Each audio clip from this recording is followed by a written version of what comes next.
बेहतरीन harem novels जोड़ार 18 novels के लिए हमारे टेलीग्राम से जुड़ें। साथ ही हमारे दूसरे चैनल को भी सब्सक्राइब करना न भूलें। दोनों का लिंक चैनल डिस्क्रिप्शन बॉक्स में है। अध्याय 91 नशे की लत लिंगयुआन खरीद। उन दोनों ने बिना किसी हिचकिचाहट के फिर से सिर हिलाया। चांगएन ने भौहें चढ़ा दीं। चूंकि यह ज़ेड तावीज़ इतना कीमती था, तोंगसिन पवेलियन ने इसे क्यों दे दिया, यहाँ तक कि टाइगर की तरह कूड़े में भी। आप ज़ेड तावीज़ बाद में इकट्ठा करते हैं, है ना? उन्होंने यह नहीं पूछा कि काम क्या है, वैसे भी यह कोई योजना होनी चाहिए थी। वे थोड़ा हिले, लेकिन फिर भी सिर हिलाया। इसमें कोई आश्चर्य नहीं कि वे उन्हें हर किसी को सौंप देते हैं। वे अविनाशी हैं, पुनः प्रयोज्य हैं।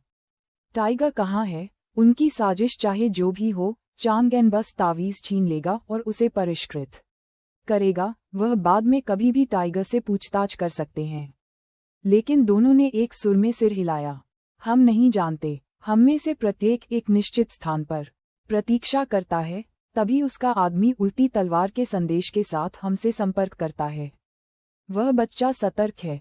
उसने हाल ही में अपना चेहरा बिल्कुल नहीं दिखाया है। मुझे संदेह है कि वह शहर के बाहर छिपा हुआ है। ज़ेड तावीज़ वास्तव में क्या करता है? चांगएन ने गहराई तक जाने की कोशिश की। तुरंत उनके चेहरे प्रतिरोध से घूम गए। उन्होंने कोई उत्तर नहीं दिया। चांगएन ने सिग्मा मैन की उपाधि से अवरुद्ध शुद्ध क्यूई को याद किया और मोटे तौर पर इसके उद्देश्य का अनुमान लगा सका। क्या तावीज़ लोगों को नियंत्रित कर सकता है? उन्होंने दोबारा कहा, लेकिन वे फिर भी चुप रहे। उसके बाद उन्होंने और हुआ। ये ने हर कोण से पूछा, फिर भी वास्तविक मिशन या रहस्यों के बारे में कुछ भी जवाब देना उनके लिए असंभव था। कोई विकल्प न रह जाने पर उन्होंने हार मान ली। इस तरह के अंधेरे संगठन के सदस्य हर किसी के हाथों मौत के पात्र हैं। चांगएन ने कभी भी बर्बादी नहीं की। गोल्डन लोट्स को फिर से बुलाया और इसे दोनों के बीच स्थापित किया। कुछ ही क्षणों में 2 नंबर भाई गोल्डन लोट्स के नीचे सूखकर मर गए। प्रतिशोध।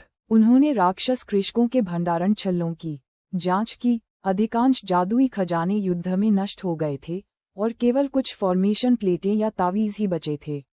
औषधीय गोलियां अधिकतर राक्षसी तकनीकों के लिए थीं, उनके लिए बेकार।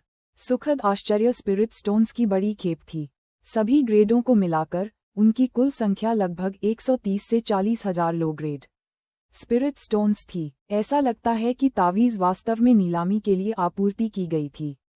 अंदर के 100,000 में पिछली रात की आय शामिल होनी चाहिए, मेरे 50,000 और अन्य 5 में से प्रत्येक के 10,000। चांगएन को बहुत अच्छा महसूस हुआ। तावीज़ ने उसे कुछ भी खर्च नहीं किया, फिर भी उसने ये सब अर्जित किया, और काऊ मुआवजा अभी भी रास्ते में था।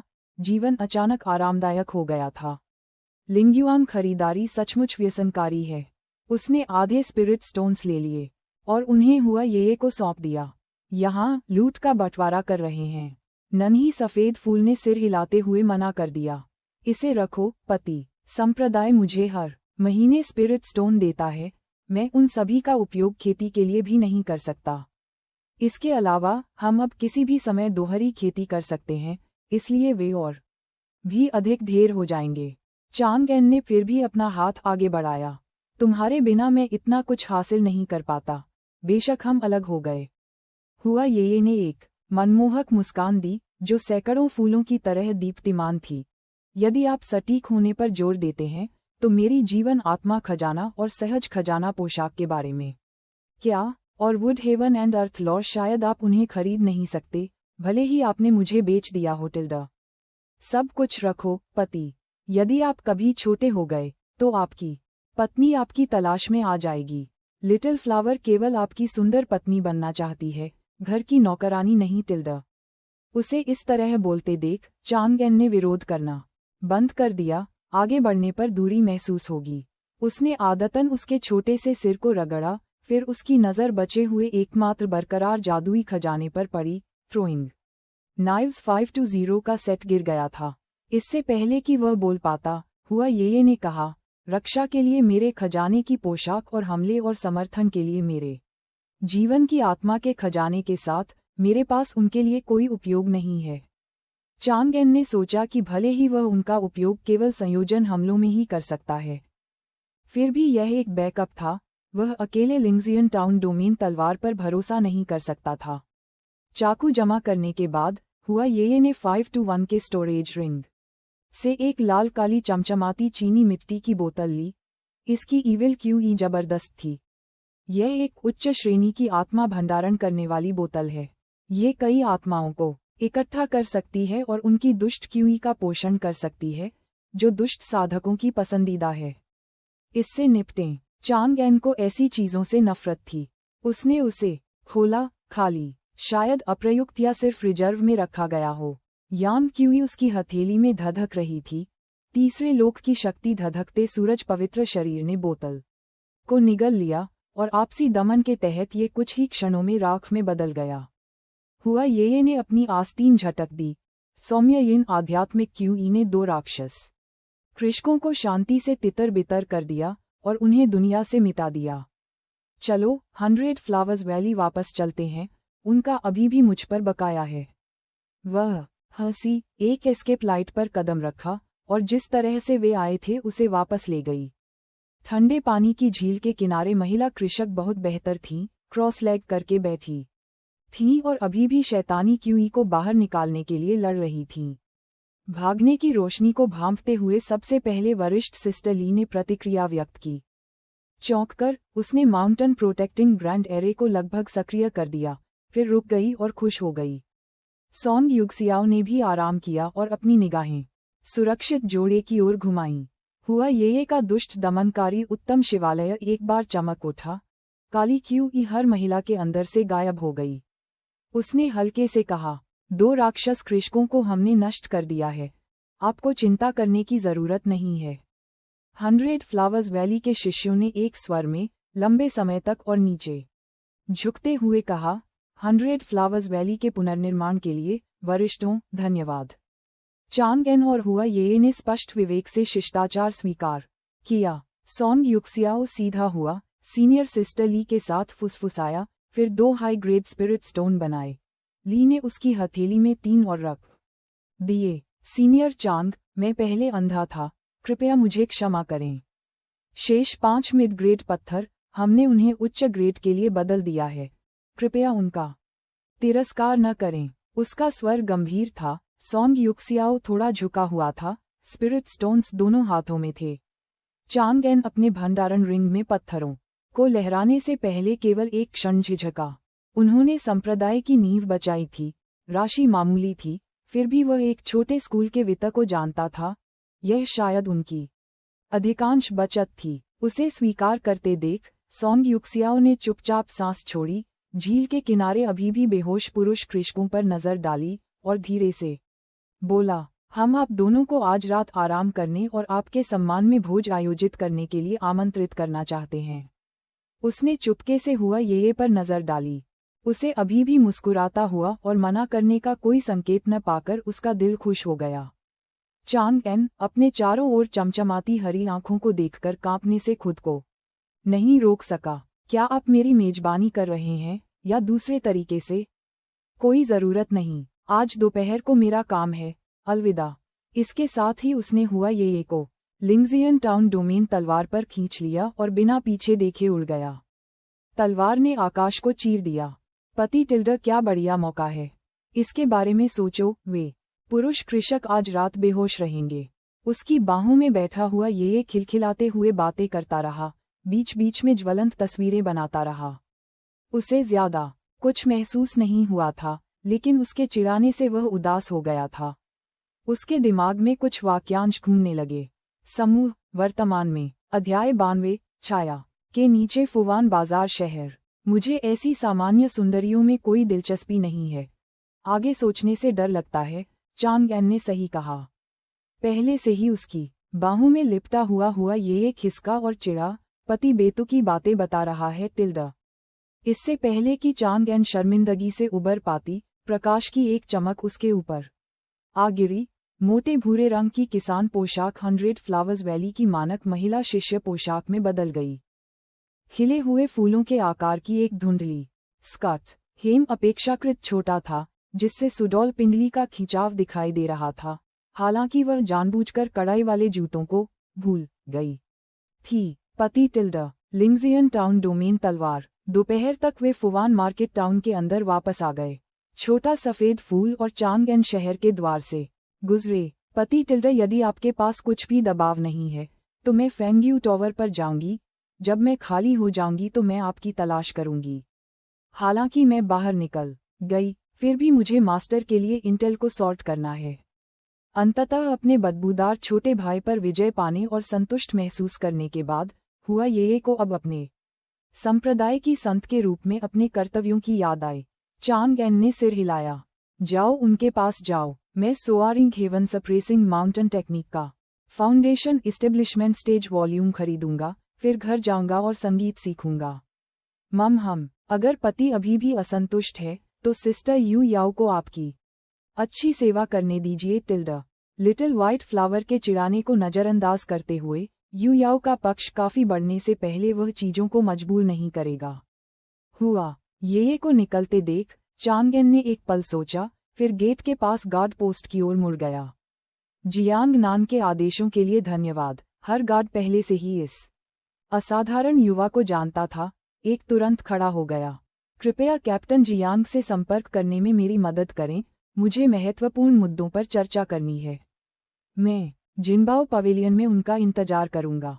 उस आदमी को सिर हिलाते हुए देखकर चांगएन सीधे जिनबाओ मंडप की ओर चला गया। जिन युआन से soaring heaven suppressing mountain technique और कुछ अन्य सामान खरीदने के बाद दोनों वीआईपी लाउंज में बैठकर बातें कर रहे थे, तभी जियांग नान ने दस्तक दी और प्रवेश किया। भाई जिन, ये Fuan market town guard captain Jiang Nan है। निश्चित रूप से आपने उसके बारे में सुना होगा। कैप्टन जियांग, ये जिन युआन है, जिन परिवार का प्रत्यक्ष वंशज और जिनबाओ पवेलियन की फुआन शाखा का प्रबंधक है। चांगएन ने बीच से उनका परिचय कराया। जिन युआन की पहचान के बारे में और कुछ नहीं बताया। बंदे ने अपनी गोपनीयता अच्छी तरह रखी। प्रथम संप्रदाय की संत द्वारा पहचाने जाने के अलावा हुआ ये ने भी अपने परिचय से पहले केवल उनका नाम सुना था। चांगएन को कोई उपद्रव पसंद नहीं था। एक प्रत्यक्ष जिन वंशज काफी विश्वसनीय था। जिन युआन स्वाभाविक रूप से जियांग नान को जानते थे और एक व्यापक मुस्कान के साथ उनका स्वागत किया। शहर की हर हलचल के बारे में जानकारी रखने वाले छोटे कद के जियांग नान ने सुना था कि जिनबाओ पवेलियन को एक नया, बहुत ही कम महत्वपूर्ण प्रबंधक मिला है। अब तक कभी भी मिलने का अवसर नहीं मिला है। तो वह आदमी वास्तव में जिन परिवार का प्रत्यक्ष वंशज था। अपने ऊपर स्वर्णिम आभा को महसूस करते हुए जियांग नान ने झट से अपने हाथ जोड़कर सलामी दी। उसने चुपचाप चांगएन पर एक नज़र डाली और मन ही मन इस लूज कल्टीवेटर की प्रशंसा की। बेली किंगहुई से निकटता से जुड़े रहते हुए उस व्यक्ति ने न केवल अन्य महिला कृषकों के साथ खुले तौर पर घुलने मिलने का साहस किया, बल्कि वह जिनबाओ पवेलियन के प्रबंधक, सीधे जिन वंशज के साथ बातचीत और हंसी मजाक भी कर सकता था। तीनों ने अपनी सीटें ले लीं। चांगएन ने सुगंधित स्पिरिट चाय की चुस्की ली और बोला, आज मैं खुफिया जानकारी साझा करना चाहता हूँ। सफ़ेद वस्त्र पहने व्यक्ति जिसने कल रात नीलामी में जैद तावीज़ का टुकड़ा दिया था, वह टोंगक्सिन मंडप का सदस्य है। उन शब्दों पर जिन युआन और जियांग नान तुरंत सीधे हो गए। पीठ सख्त हो गई, सारी आसानी खत्म हो गई। जैसे ही जिन युआन पूछने ही वाला था, चांगएन ने उसे इशारा किया और जारी रखा। क्योंकि मुझे जैद तावीज़ मिल गया था, उन्होंने गुप्त रूप से मेरे स्थान की पुष्टि करने के लिए मेरा पीछा किया। मत पूछो कैसे, मैंने उनकी बातचीत सुन ली। अपनी ओर हुआ ये की ताकत को उजागर करने की इच्छा न रखते हुए उसने एक यादृच्छिक बहाना बनाकर उन्हें टाल दिया। उनमें से एक को 520 के रूप में संबोधित किया गया था। आप निश्चित रूप से जानते हैं कि ऐसे कोडनेम का क्या मतलब है। इसके अलावा जोड़े ने उल्लेख किया कि यह टुकड़ा किसी योजना के तहत गुप्त रूप से काओवुड तक पहुंचना था। जिन युआन भौहें चढ़ गईं। तो भाई चांग, क्या आप खतरे में नहीं हैं? वे मिशन की वस्तुओं को दूर नहीं जाने देंगे। बात नहीं। चांगएन ने अपना सिर हिलाया। बाद में इस जोड़ी को एक उड़न तलवार संदेश मिला।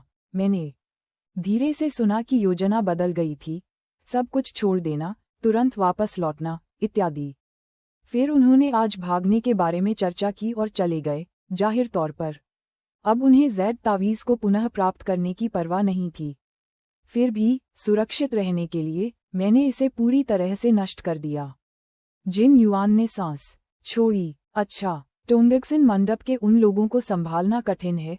काओ वुडे ने एक विपत्ति से बचा लिया है। भाई जिन, क्या आपने कभी किसी और के पास ऐसे टुकड़े होने के बारे में सुना है? मुझे संदेह है कि टोंगक्सिन पवेलियन उनका उपयोग दिमाग को नियंत्रित करने के लिए कर सकता है। चांग एन ने उसकी ओर देखा। कभी नहीं सुना, लेकिन मैं जिनबाओ पवेलियन के खुफिया नेटवर्क की जांच कर सकता हूँ। जिन युआन ने विचार किया, फिर जोड़ा। लेकिन किसी के ध्यान में आए बिना गोल्डन कोर कल्टीवेटर के दिमाग को प्रभावित करना और उसे सामान्य व्यवहार में रखना, केवल एक वर्ड रिफाइनिंग बिग शॉट ही इसे प्रबंधित कर सकता है। एक छोटा सा टुकड़ा, भले ही स्वर्ग और पृथ्वी के सर्वोच्च खजाने से गिर गया हो, वह ऐसा नहीं कर सकता। इसके अलावा काओ वुड जैसे व्यक्ति, चाहे वह अपने परिवार में हो या स्टार एक्सटिंग्विशिंग स्वॉर्ड पवेलियन में, गुप्त नियंत्रण को रोकने के लिए नियमित रूप से दिव्य भावना उतार चढ़ाव जांच से गुजरते हैं। अगर टुकड़े में वास्तव में ऐसी शक्ति होती तो ये खुली लड़ाई में काम करता। टोंगक्सिन पवेलियन शायद ही इसे बर्बाद करेगा। इसके अलावा उस जेड तावीज़ के अंदर की आध्यात्मिक शक्ति यांग धार्मिक, भव्य और ईमानदार है।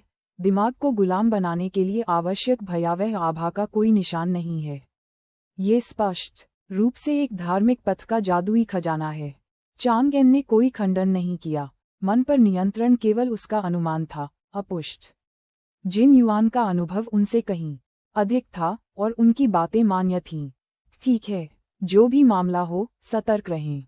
यदि आप इसी तरह के अन्य अंशों के बारे में सुनते हैं तो मुझे बताएं।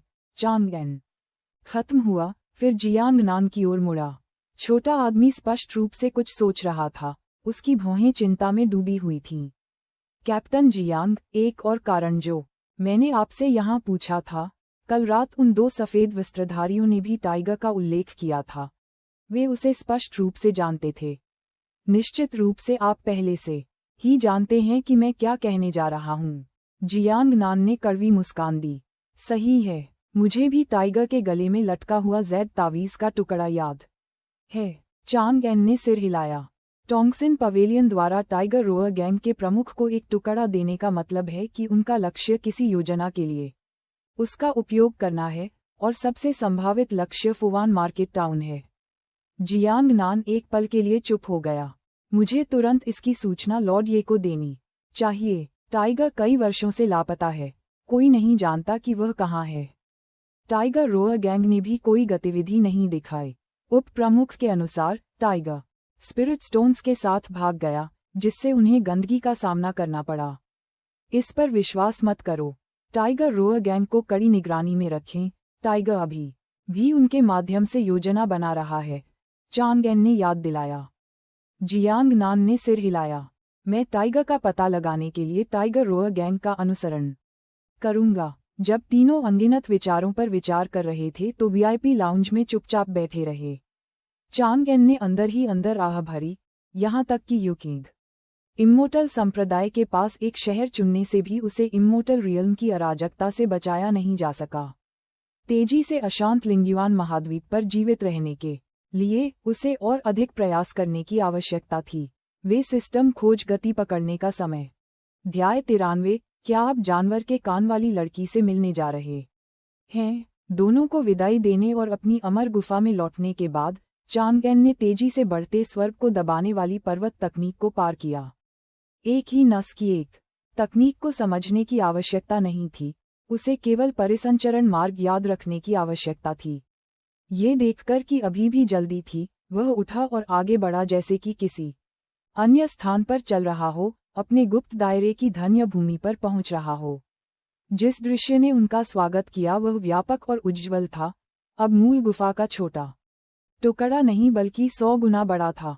चांग एन को ऐसा महसूस हुआ जैसे वह एक विशाल शास्त्रीय चीनी उद्यान में खड़ा है। कमल के तालाब, पत्थर के पुल, मंडप और बांस के पेड़। वह एक घुमावदार, अति सुंदर गलियारे में इत्मीनान से टहल रहा था। अजीब आकार की चट्टानों से घिरा हुआ था और उसकी आंखों के सामने एक सुंदर टॉवर दिखाई दिया। ऊंचे ऊंचे छज्जे और उभरे हुए कोने आभा में राजसी, एक स्याही धोने वाली पेंटिंग की तरह बगीचे में मिश्रित हो गए। टावर के अंदर नक्काशीदार बीम और चित्रित छतें, भव्य और भव्य। वहां उल्लेखनीय रूप से अधिक कमरे थे, एक कीमिया कक्ष, मार्शल स्किल चैम्बर, भूमिगत आर्टिफैक्ट रिफाइनिंग कार्यशाला, वह सब कुछ जिसकी किसी को आवश्यकता हो सकती है, अब कोई साधारण कल्टीवेट चैम्बर नहीं रह गया है। चांगएन ने अपने शयन कक्ष के ठीक बगल में ऊपर की मंजिल पर हुआ ये का दरवाजा भी देखा। वह अपनी इच्छानुसार प्रवेश कर सकता था और बाहर निकल सकता था। फिर भी वह उसकी तरफ के निकास द्वार से नहीं निकल सका। वह ऊपर की पिछली बालकनी की ओर चला गया और दूर तक देखने लगा। पिछले आंगन में एक बहुत बड़ा गर्म पानी का झरना है। सफेद भाप ऊपर की ओर मुड़ गई, जिससे आंगन एक दिव्य क्षेत्र जैसा दिखने लगा। सच, यह एक साथ बहुत से लोगों के लिए उपयुक्त हो सकता है। हो चांगएन ने अंदर ही अंदर आह भरी। आंगन की दीवार से परे एक साफ सुथरा स्पिरिट क्षेत्र फैला हुआ था, जिसमें कई प्रकार के स्पिरिट चावल और स्पिरिट फल लगे हुए थे, जो बिना देखभाल के छोड़ दिया गया था और जंगली रूप से बढ़ रहा था। एकदम नए सीक्रेट रियल्म ब्लेस्ड लैंड की पूरी तरह से प्रशंसा करने के बाद चांगएन संतुष्ट होकर साधना कक्ष में लौट आया।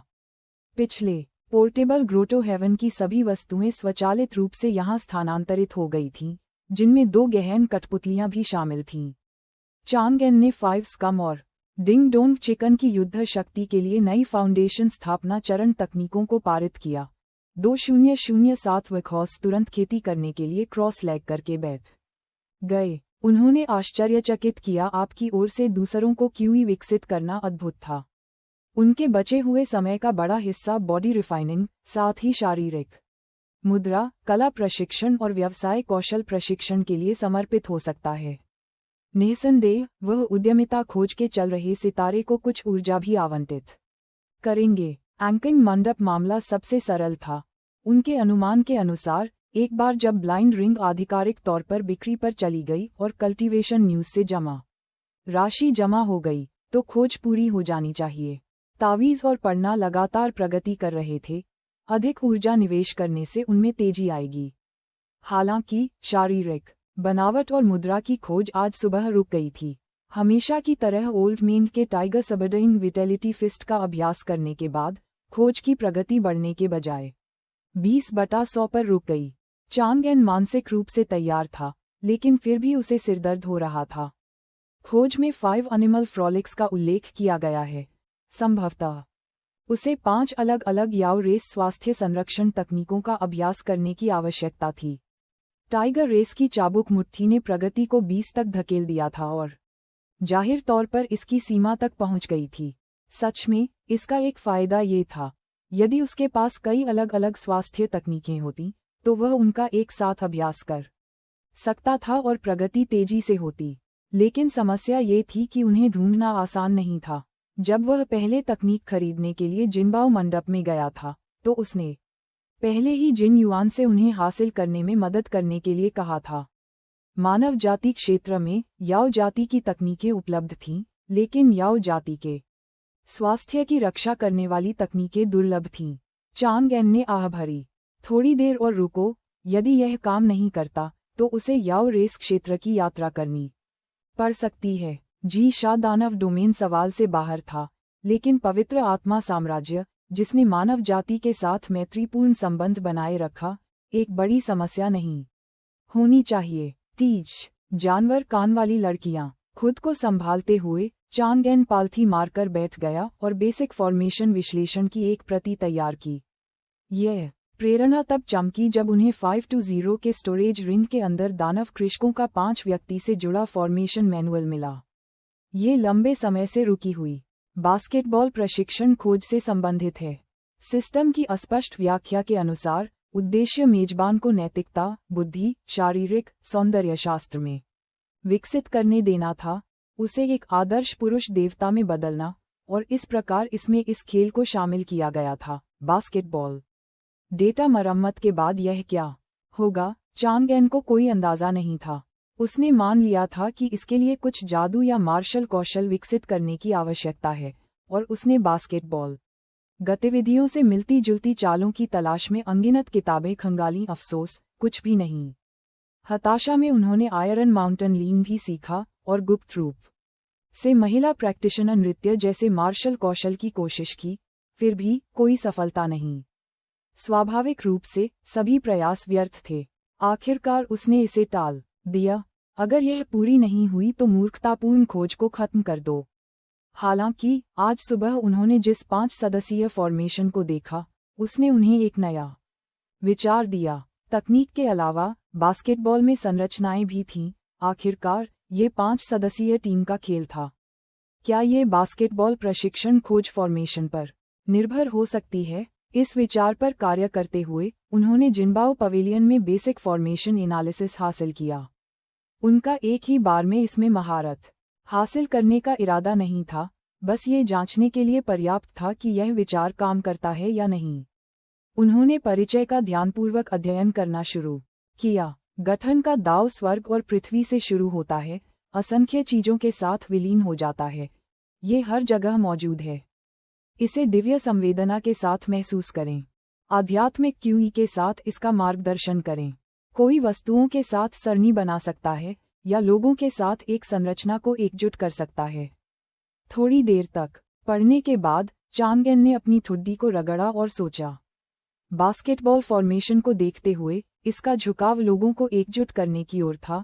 तथाकथित फॉर्मेशन से जुड़ी आक्रमण कलाएं, फिर भी लोगों को शामिल करने वाली संरचनाएं अपेक्षाकृत दुर्लभ थीं और कई संप्रदायों ने अपने अनूठे संस्करणों को गुप्त रखा था। सिस्टम भाई की कंजूसी को देखते हुए प्रत्येक फॉर्मेशन संभवतः प्रगति के केवल 3 से 5 अंक जोड़ेगा। बाजार में उपलब्ध लिंक्ड असॉल्ट मैनुअल पर्याप्त नहीं होंगे। ऑब्जेक्ट आधारित सरणियों को आजमाना बेहतर है। उस निर्णय के साथ उन्होंने बुनियादी गठन विश्लेषण में पहले गठन पर ध्यान केंद्रित किया। द स्पिरिट गैदरिंग एरे ये सबसे बुनियादी और सामान्य सरणी थी। इसे उठाना आसान था। कोई भी व्यक्ति थोड़ा प्रयास करके स्पिरिट स्टोन्स के साथ भिखारी का संस्करण जोड़ सकता है। यद्यपि यह जमीन में खोदे गए या फॉर्मेशन प्लेट में परिष्कृत किए गए पदार्थों से कमतर है, फिर भी यह वहां बैठकर स्पिरिट क्यूई को सुखा देता है। आत्मा एकत्रित करने वाली श्रृंखला के बिना भले ही आप बैठकर पृथ्वी को सोख सकें, आपकी साधना दक्षता बहुत ही कम होगी। एकाग्रता में डूबते हुए चांगेन ने भिखारी के संस्करण का कई बार अध्ययन किया, फिर अपना हाथ हिलाया और 8 लो ग्रेड स्पिरिट स्टोन्स का उत्पादन किया। एक आकस्मिक लहर के साथ उसने उन्हें अपने चारों ओर 8 ट्रिग्राम स्थितियों में बिखेर दिया, एक की ओर इशारा किया और धीरे से अपने दिव्य ज्ञान के साथ आध्यात्मिक क्यूई के एक धागे की तरह का टुकड़ा निकाला। अधिक से अधिक स्पिरिट स्टोन्स ने शक्ति के धागों का योगदान दिया। उसके चारों ओर घूमना और बुनाई करना, सामंजस्यपूर्ण सरणी पैटर्न का रेखाचित्र बनाना। उनके फाउंडेशन इस्टेब्लिशमेंट डिवाइन सेंस और नियंत्रण के लिए धन्यवाद।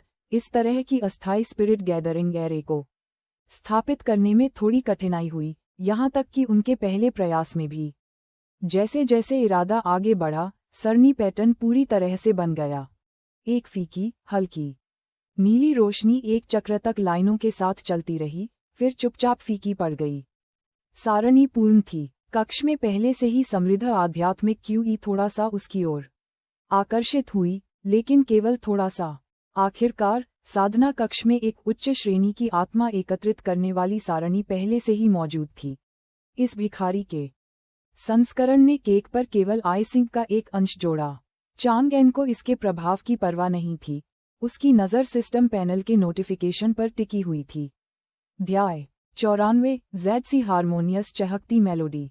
बास्केटबॉल प्रशिक्षण प्रगति 1/100। तो यह एक फॉर्मेशन है, कुछ गाना और नृत्य, कंधे चेक, बास्केटबॉल जैसी मार्शल स्किल नहीं। पूर्वाग्रह वास्तव में दिल में एक पहाड़ है। चांगेन ने तुरंत अपनी आहें रोककर गतियों की नकल की और 3 और आत्मा एकत्रित करने वाली सारणियां स्थापित की। जैसा कि उसने अनुमान लगाया था, अंतिम प्रयास में कोई प्रगति अंक नहीं जोड़ा गया। ऐसा लगता है कि तावीज़ों के लिए नियम लागू होता है, प्रत्येक गठन केवल 3 अंक प्रदान कर सकता है। इस पर ध्यान देने का कोई मतलब नहीं है। समाधान जानना पहले से ही अंधेरे में टटोलने से बेहतर था। अब से उसकी दैनिक खेती की सूची में एक अतिरिक्त वस्तु थी। उच्च उत्साह में चांगेन ने सामान पैक किया और गुप्त क्षेत्र धन्य भूमि को छोड़ दिया। सीधे निकटवर्ती आंगन 36 की ओर बढ़ गया। उनके रिश्ते में घनिष्ठता बढ़ने के साथ यू याओ ने कल ही उसे आंगन तक पूरी पहुंच प्रदान कर दी थी। वह अमर गुफा में बिना रुके चला गया और उसने शांत कमरे से एक धारा की तरह बहते हुए सुना। यू याओ आलस्य से इंतजार कर रहा था, अभ्यास कर रहा था। उसके आगमन का आभास होते ही संगीत अचानक बंद हो गया। उसने अंदर कदम रखा और सादे स्कर्ट में एक नीले बालों वाली महिला को खूबसूरती से और उत्सुकता से उठते हुए देखा। मास्टर, कितना आज्ञाकारी। वह मन ही मन प्रसन्न हुआ, ये प्रकार बिल्कुल उसकी पसंद था। ब्लू स्टार पर सौम्य, विचारशील, पारिवारिक विचारधारा वाली महिलाएं दुर्लभ थीं। किसी ऐसे व्यक्ति को ढूंढना जो बाहर से नर्म हो लेकिन अंदर से मजबूत और तेजस्वी हो, कोरी कल्पना थी। यू याओ की नर्म, चिपचिपी आवाज शांत कमरे में गूंज रही थी। उसकी गहरी नीली कांच जैसी आंखें आत्मा को शांत कर रही थीं।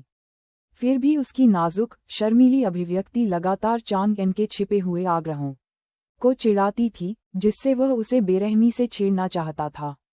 खासकर उसकी विशेषताओं को जानने के बाद उसके दिल के चारों ओर की जंजीरें और भी ढीली हो गई थीं। मास्टर फाउंडेशन प्रतिष्ठान पहुंच गए हैं। आश्चर्य ने उसकी आवाज की नरमी को कम कर दिया। कल आप केवल 9वें स्तर पर थे। इससे पहले कि वह खुद पर काबू पाती सवाल उसके होठों से निकल गया और चुप हो गई। ये और क्या हो सकता है? उसने न जाने कितनी बार खेती की होगी। जल परी ने धीरे से अपने होंठ काटे, फिर भी उसने तुरंत खुद को संभाला। उसकी आस्तीन ली और उसे मेज के पार बैठाने के लिए ले गई। फिर उसने उन लंबी, जेड जैसी उंगलियों को तारों पर रखा और बुदबुदाया, मास्टर की फाउंडेशन स्थापना की आभा अस्थिर महसूस होती है। मुझे जांच करने की अनुमति दें। इसके साथ ही उसने एक अपरिचित धुन बजाई। जैसे ही संगीत बजा, चांगएन को लगा कि उसका दिल धड़कने लगा है और उसके डेंटियन में आध्यात्मिक शक्ति बेचैनी से हिलने लगी है। अराजक आध्यात्मिक तरंगें उठती और गिरती रहीं, तारों की लय से कभी मेल नहीं खाती, पूरी तरह से झकझोर देने वाली। अब उसे एहसास हुआ कि कुछ गड़बड़ है। संगीत रुक गया। यू याओ ने तारों को दबाकर उनके कंपन को शांत किया और सीधे उसकी ओर देखा। मास्टर, अपनी नींव स्थापित करने के बाद आपने कभी भी अपने दायरे को मजबूत नहीं किया। आम तौर पर ये हानिरहित है। धीरे धीरे समायोजित करें और सब कुछ ठीक है, लेकिन बाद में आप भयंकर युद्ध में शामिल हो गए। विशेष रूप से आपने फाउंडेशन प्रतिष्ठान स्तर से अधिक शक्ति का उपयोग किया। संयुक्त तनाव ने आपके दाव फाउंडेशन में खामियां छोड़ दी हैं। अगर बाद में कल्टीवेशन ने क्षति का कुछ हिस्सा ठीक नहीं किया होता, तो आप पहले से ही अपने आध्यात्मिक परिसंचरण में रुकावट महसूस करेंगे। चांगएन ने हल्की सी नाराजगी के साथ सुना। वह सही थी। अपनी सफलता के बाद वह तकनीक सीखने में व्यस्त रहे और कभी भी ठीक से समेकित नहीं हो पाए। अगर उस सुबह लिटिल व्हाइट फ्लावर ने उसे जबरन खेती में नहीं खींचा होता, तो हालात और भी बदतर होते। बाद में एक शक्तिशाली दुश्मन का सामना करते हुए उन्होंने और हुआ ने candle dragon dawn, dark moon merging light को उजागर किया और यहाँ तक कि गोल्डन कोर ताकत का भी दोहन किया। जहाँ तक यू याओ के कल्टीवेशन के माध्यम से सुधार के उल्लेख का सवाल है, जो संभवतः वापसी के रास्ते पर कॉस्प्ले को संदर्भित करता है, उसने आह भरी। ऐसा लगता है न तो हुआ और न ही मैंने ध्यान दिया। मिंगियन हेवनली पैलेस समर्थन के लिए प्रसिद्ध है। रेशम जैसे महीन तारों के माध्यम से हम आध्यात्मिक क्यूई को प्रभावित करते हैं, जो दूसरों की प्रेरणा के प्रति बेहद संवेदनशील है। चाहे खेती में सहायता करना हो, घावों को ठीक करना हो, किसी प्रतिद्वंद्वी के आध्यात्मिक प्रवाह को बाधित करना हो, या यहाँ तक कि सील करना हो, हमें क्यूई को सूक्ष्म परिशुद्धता के साथ देखना और समझना चाहिए। तुम दोनों में उस कौशल की कमी है। जब तक मेरी बहन व्यक्तिगत रूप से अपने स्वर्णिम कोर दिव्य ज्ञान के साथ आपके डेंटियन का निरीक्षण नहीं करती, दोष छिपा रहेगा, और आपके फाउंडेशन स्थापना स्तर के साथ बाद की खेती से छिपा हुआ, यहाँ तक कि आत्म परीक्षा भी लगभग असंभव है। यू याओ ने ईमानदारी से समझाया। चिंता उसके सुंदर चेहरे पर स्पष्ट थी। तो फिर मुझे क्या करना चाहिए? खेती जारी रखूंगा या कोई औषधीय गोली खाऊंगा? चांगएन ने विनम्रतापूर्वक पूछा। लकड़ी विशेषता हुआ ये की तुलना में मिंगियन हेवनली पैलेस के जल तत्व यू याओ ने उपचार में उत्कृष्टता हासिल की। यदि वह इसे ठीक नहीं कर पाती, तो वह हमेशा एक उड़ती हुई तलवार से संदेश भेज सकता था और चिल्ला सकता था, बड़ी बहन, मुझे बचा लो। निश्चित रूप से संत प्रकाश की एक लकीर में आएंगे और उसे चमक के साथ बपतिस्मा देंगे, शायद और भी अधिक प्रभावी। यू याओ की मुलायम भौहें बुनी हुई। एक बड़ी सफलता के बाद दाओ फाउंडेशन की खामियां साधारण गोलियों से हल नहीं होती हैं, केवल पीक ग्रेड या उच्चतर स्पिरिट मेडिसिन। पहले मुझे कोशिश करने दीजिए। हमने उस मियाओक्सियन पैलेस मेल कल्टीवेटर से जो गोलियां लीं, उनमें डेंटियन चोटों के लिए एक purple mention foundation consolidating powder था। क्या यह अभी भी आपके पास है? चांग एन ने अपनी दिव्य भावना को अपने भंडारण रिंग में भेजा, खंगाला और एक छोटी चीनी मिट्टी की बोतल बनाए। मैं करता हूँ। यह उच्च ग्रेड गोली लें और अपनी शक्ति प्रसारित करें। मैं अपने संप्रदाय के उपचार में सहायता करूँगा। बिना किसी हिचकिचाहट के उसने बोतल उठाई, पाउडर निगल लिया, पालथी मारकर बैठ गया और दवा की सहायता से शक्ति प्रसारित करना शुरू कर दिया। उसके कान के पास एक नर्म लेकिन दृढ़ आवाज सुनाई दी। इस टुकड़े को ZC हार्मोनियस चिर्पिंग मेलोडी कहा जाता है। कोमल, सुखदायक तार शुरू हुए, आंखें बंद हो गईं। चांग एन को अपने ऊपर पानी जैसी आध्यात्मिक क्यूई की लहर के बाद लहर महसूस हुई, एक ऐसा आराम जो उसकी आत्मा को सहलाता हुआ उसके मेरिडियन और उसके डेंटियन में फैल गया। उसे ऐसा महसूस हो रहा था मानो वह एक अंतहीन सागर में बह रहा हो, अवर्णनीय रूप से आराम और सुकून। माधुर्य और चिकित्सा के दोहरे आराम के तहत उनका आध्यात्मिक प्रवाह और भी अधिक सहज हो गया। फाउंडेशन स्थापना के तुरंत बाद की तुलना में दसियों गुना बेहतर। हालांकि वह इसका आंतरिक निरीक्षण नहीं कर सका, लेकिन उसे पता था कि उसके दाव फाउंडेशन की खामियां दूर हो रही थीं। उन्होंने मन ही मन प्रशंसा की, मिंगियन हेवनली पैलेस वास्तव में अपनी प्रसिद्धि का हकदार है। सामान्य आंतरिक चोटों के लिए गोलियों के साथ साथ आधे दिन के शक्ति संचार की आवश्यकता होती है। दाओ फाउंडेशन समस्या की तो बात ही छोड़ दें, यहाँ तक कि उच्च श्रेणी की गोली से भी त्वरित राहत असंभव थी। फिर भी एक ही धुन से यू याओ ने उसे अधिकांश क्षति से उबरने में मदद की। चमत्कारी। जैसे ही उसने अनुभूति का स्वाद चखा, एक बेमेल स्वर कांप उठा और उसके चारों ओर और भीतर आध्यात्मिक क्यूई का सागर हिल उठा। अब the way of musical rhythm में पारंगत चांग एन को पता था कि यह तकनीक में एक चूक थी, लेकिन हमेशा स्थिर रहने वाली यू याओ ऐसी गलती कैसे कर सकती है? कुछ गलत होने का एहसास होने पर उसने अपनी आंखें खोलीं और नीली आंखों वाली महिला का चेहरा बेहद पीला पाया। पब रेव द्वारा विज्ञापन। अध्याय 95। आप बहुत तेज हैं। रुकना, चांग एन ने तुरंत उसे रोकने के लिए कहा। फिर उसने अपना अभ्यास समाप्त किया, खड़ा हुआ और यू याओ की तरफ चला गया। वह हिल गई, खुद को रोक नहीं पाई और गर्म, चौड़ी छाती की ओर झुक गई। चांग एन ने अपने बाएं हाथ से रेशमी नीले बालों को धीरे से सहलाया, एक उच्च श्रेणी की आत्मा संग्रहण गोली बनाई जो तेजी से आध्यात्मिक शक्ति बहाल कर सकती थी, और उसे खिला दी। ये ZC हार्मोनियस चिर्पिंग मेलोडी आपके स्तर से परे है ना? मम्मा, यू याओ ने अपना सिर उसकी छाती पर छिपा लिया और धीरे से उत्तर दिया। इसे पूर्ण रूप से खेलने के लिए स्वर्णिम कोर स्तर की दिव्य भावना और आध्यात्मिक शक्ति की आवश्यकता है। मैं अभी भी पर्याप्त रूप से मजबूत नहीं हूँ। काश मैं थोड़ी देर और टिक पाता। अभी भी एक टुकड़ा बिना मरम्मत के बचा हुआ है। क्षमा करें, मास्टर। चांग एन को समझ नहीं आ रहा था कि हंसे या रोए। क्या ये लड़की अपनी भूमिका में बहुत गहरी थी, या क्या उसने वास्तव में स्थिति में अंतर का आनंद लिया था? आपने मुझे ठीक होने में मदद की। मुझे आपको धन्यवाद देना चाहिए। इसके लिए खेद की कोई बात नहीं है। मैं पहले से काफी बेहतर महसूस कर रहा हूँ। बाकी की भरपाई मैं खेती से कर सकता हूँ। या उन शीर्ष श्रेणी की गोलियों को खोजें जिनका आपने उल्लेख किया है। ये कठिन नहीं होनी चाहिए। यान जियाओकी की लंबी आकृति उसके दिमाग में कौंध गई। एक कीमिया उत्तराधिकारी परिवार के रूप में उसे 100 मिलियन पॉइंट की मदद देने में सक्षम होना चाहिए। उसने छोटे नीले बालों वाले सिर को रगड़ा। आपको कैसा महसूस हो रहा है? क्या इससे आपके डेंटियन को चोट पहुंची? डेंटियन ठीक है। मेरी आध्यात्मिक शक्ति खत्म हो गई है। मेरी मेरिडियन थोड़ी क्षतिग्रस्त हो गई है और मेरी दिव्य भावना ठीक है, ये खत्म हो गई है। उसके आलिंगन से एक धीमी आवाज निकली।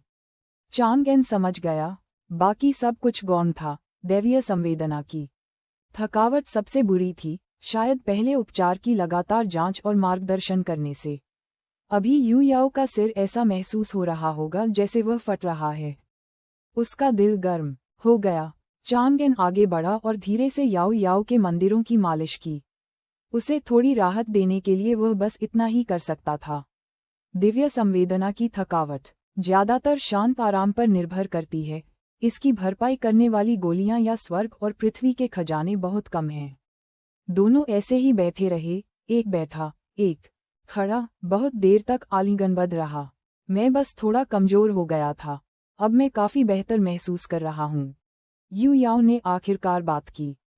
चांग एन ने उसके चेहरे पर नजर डाली, जो अब हल्के लाल रंग में रंगा हुआ था लेकिन फिर भी थका हुआ था, और धीरे से कहा, थोड़ी देर के लिए सो जाओ। उसे आपत्ति किए बिना वह झुका, उसके घुटनों के नीचे एक हाथ डाला और उसे राजकुमारी की तरह उठाकर शयनकक्ष की ओर ले गया।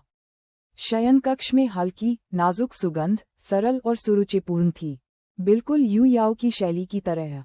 चांग एन समारोह में खड़ा नहीं हुआ, वह सोफे के सामने पीठ करके बैठ गया।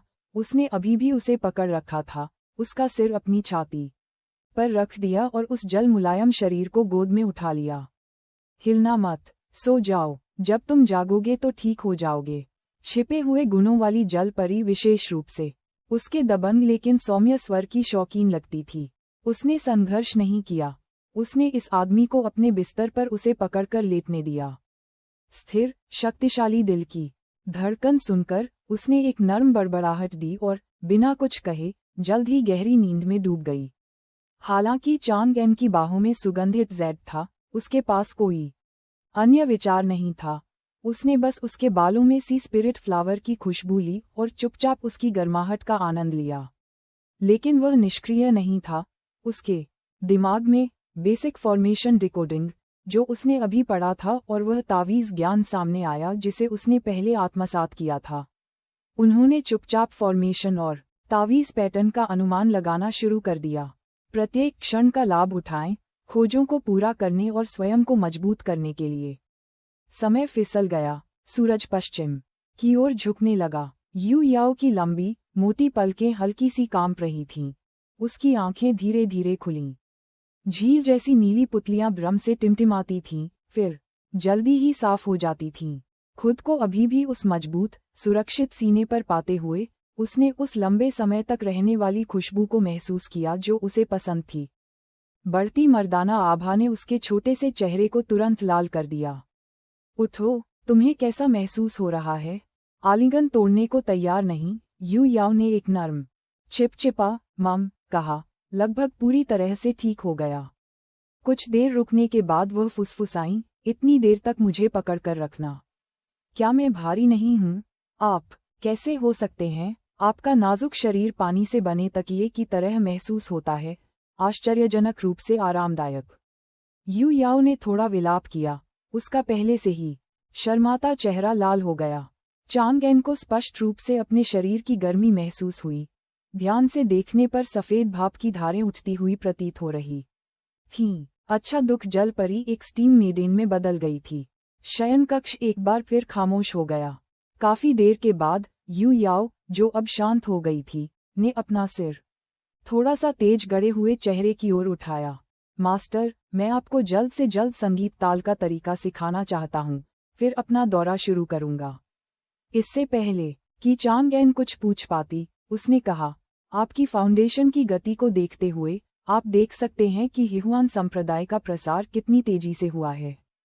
इस दर पर मैं बहुत पहले ही बहुत पीछे छूट जाऊंगा। मैं आपके कदमों से पीछे नहीं रहना चाहता। केवल भ्रमण के माध्यम से, अपने स्वयं के दांव पर चलकर, क्या मैं तेजी से आगे बढ़ सकता हूँ?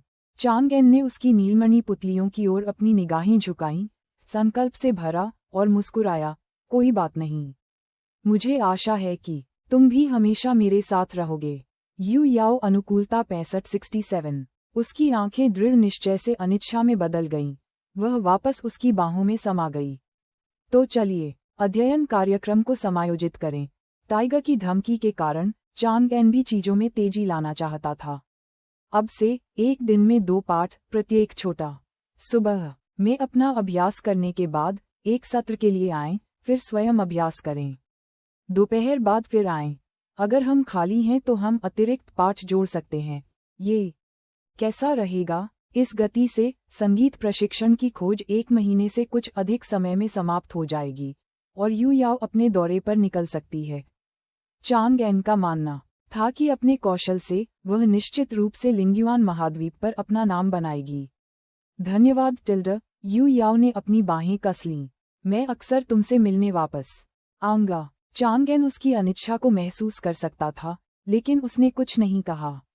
एक बार जब उसकी अनुकूलता काफी अधिक हो जाए तो उसे एक टीम के साथी के रूप में बांधें, फिर हम हर दिन मिल सकते हैं। वह बस सोच रहा था कि क्या सीक्रेट रियल्म ब्लेस्ड लैंड फिर से अपग्रेड होगा। बहुत संभव है, सिस्टम भाई ने उन्हें धन्य भूमि तक पहुंच प्रदान करते हुए स्पष्ट रूप से इसका संकेत दिया है। कुछ देर बातें करने के बाद, देर हो रही थी देखकर, दोनों उठे और आज का संगीत प्रशिक्षण शुरू किया। सूरज डूब गया, चांदी के चांद ने दुनिया को ठंडी रोशनी से नहला दिया।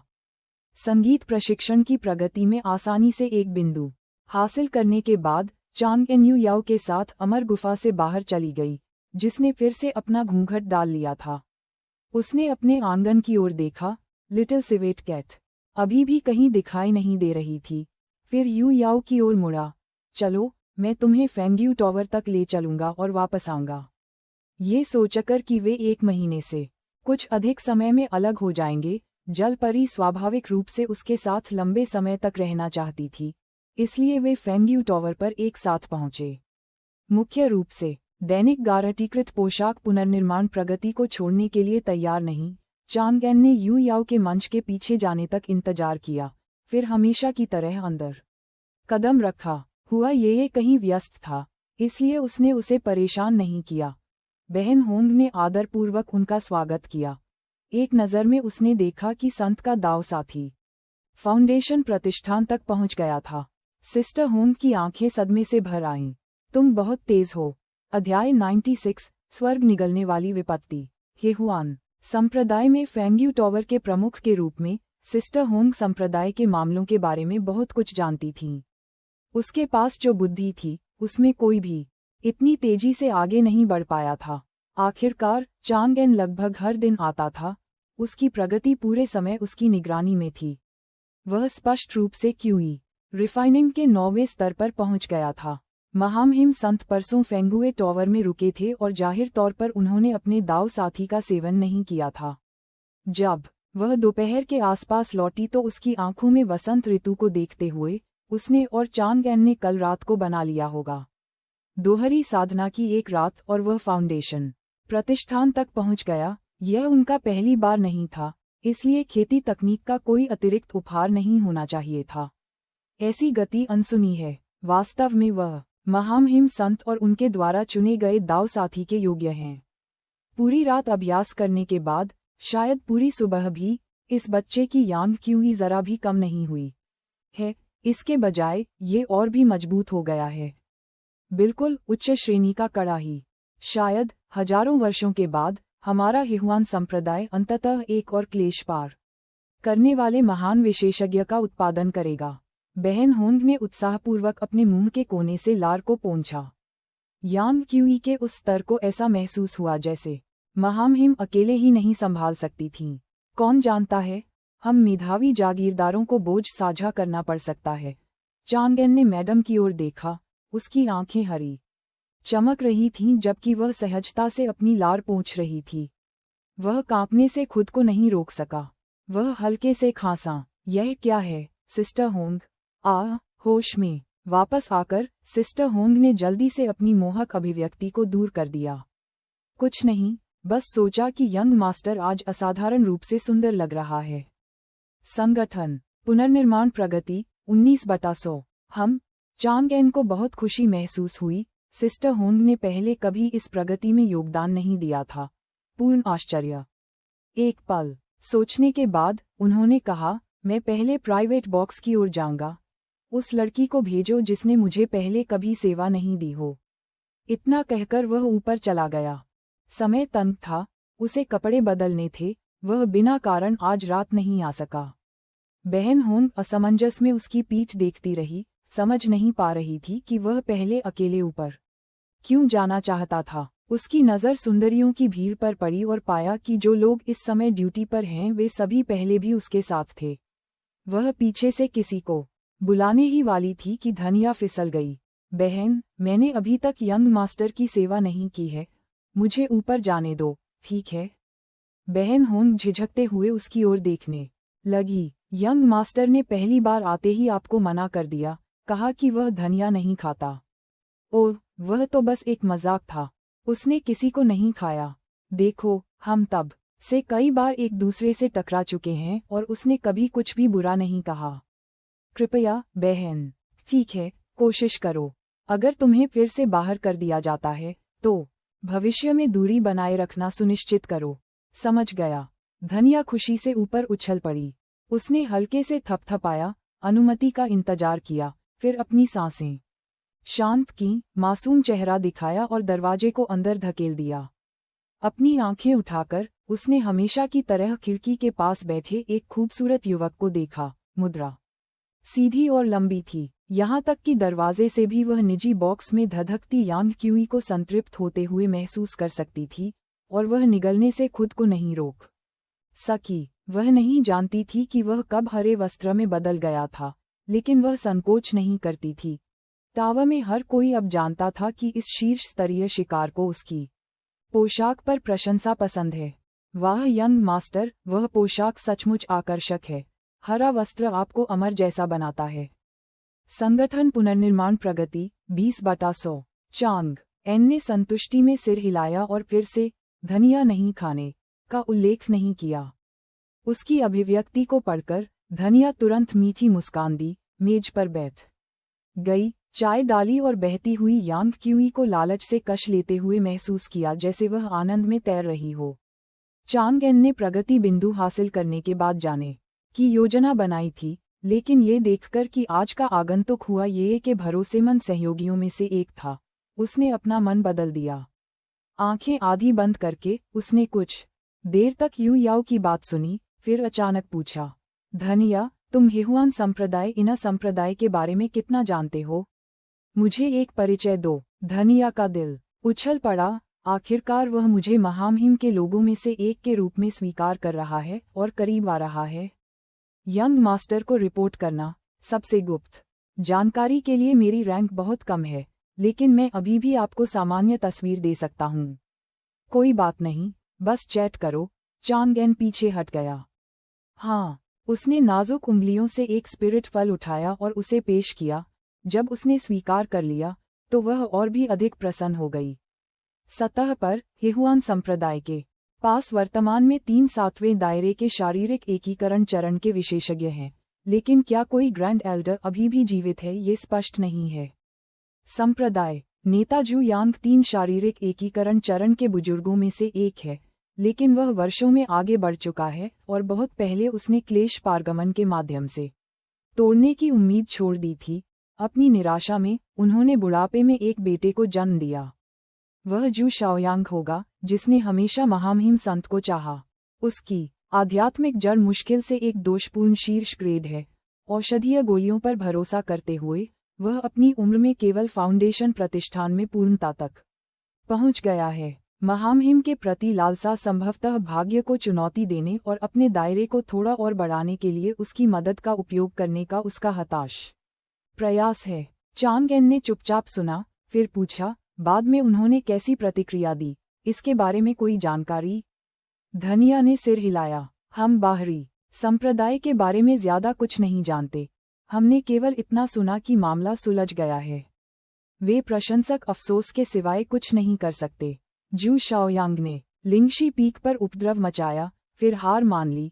हाल ही में अफवाह है कि वह एक नए दाव साथी उम्मीदवार की तलाश कर रहे हैं। लिंगशी पीक ने 2 व्यक्तिगत शिष्यों को खो दिया और उस पर भारी जुर्माना लगाया गया और संसाधन छीन लिए गए। अब वे चुप रहते हैं और एकांत में रहते हैं। चांग एन ने सिर हिलाया, अपनी स्पिरिट चाय की चुस्की ली और उसे जारी रखने का इशारा किया।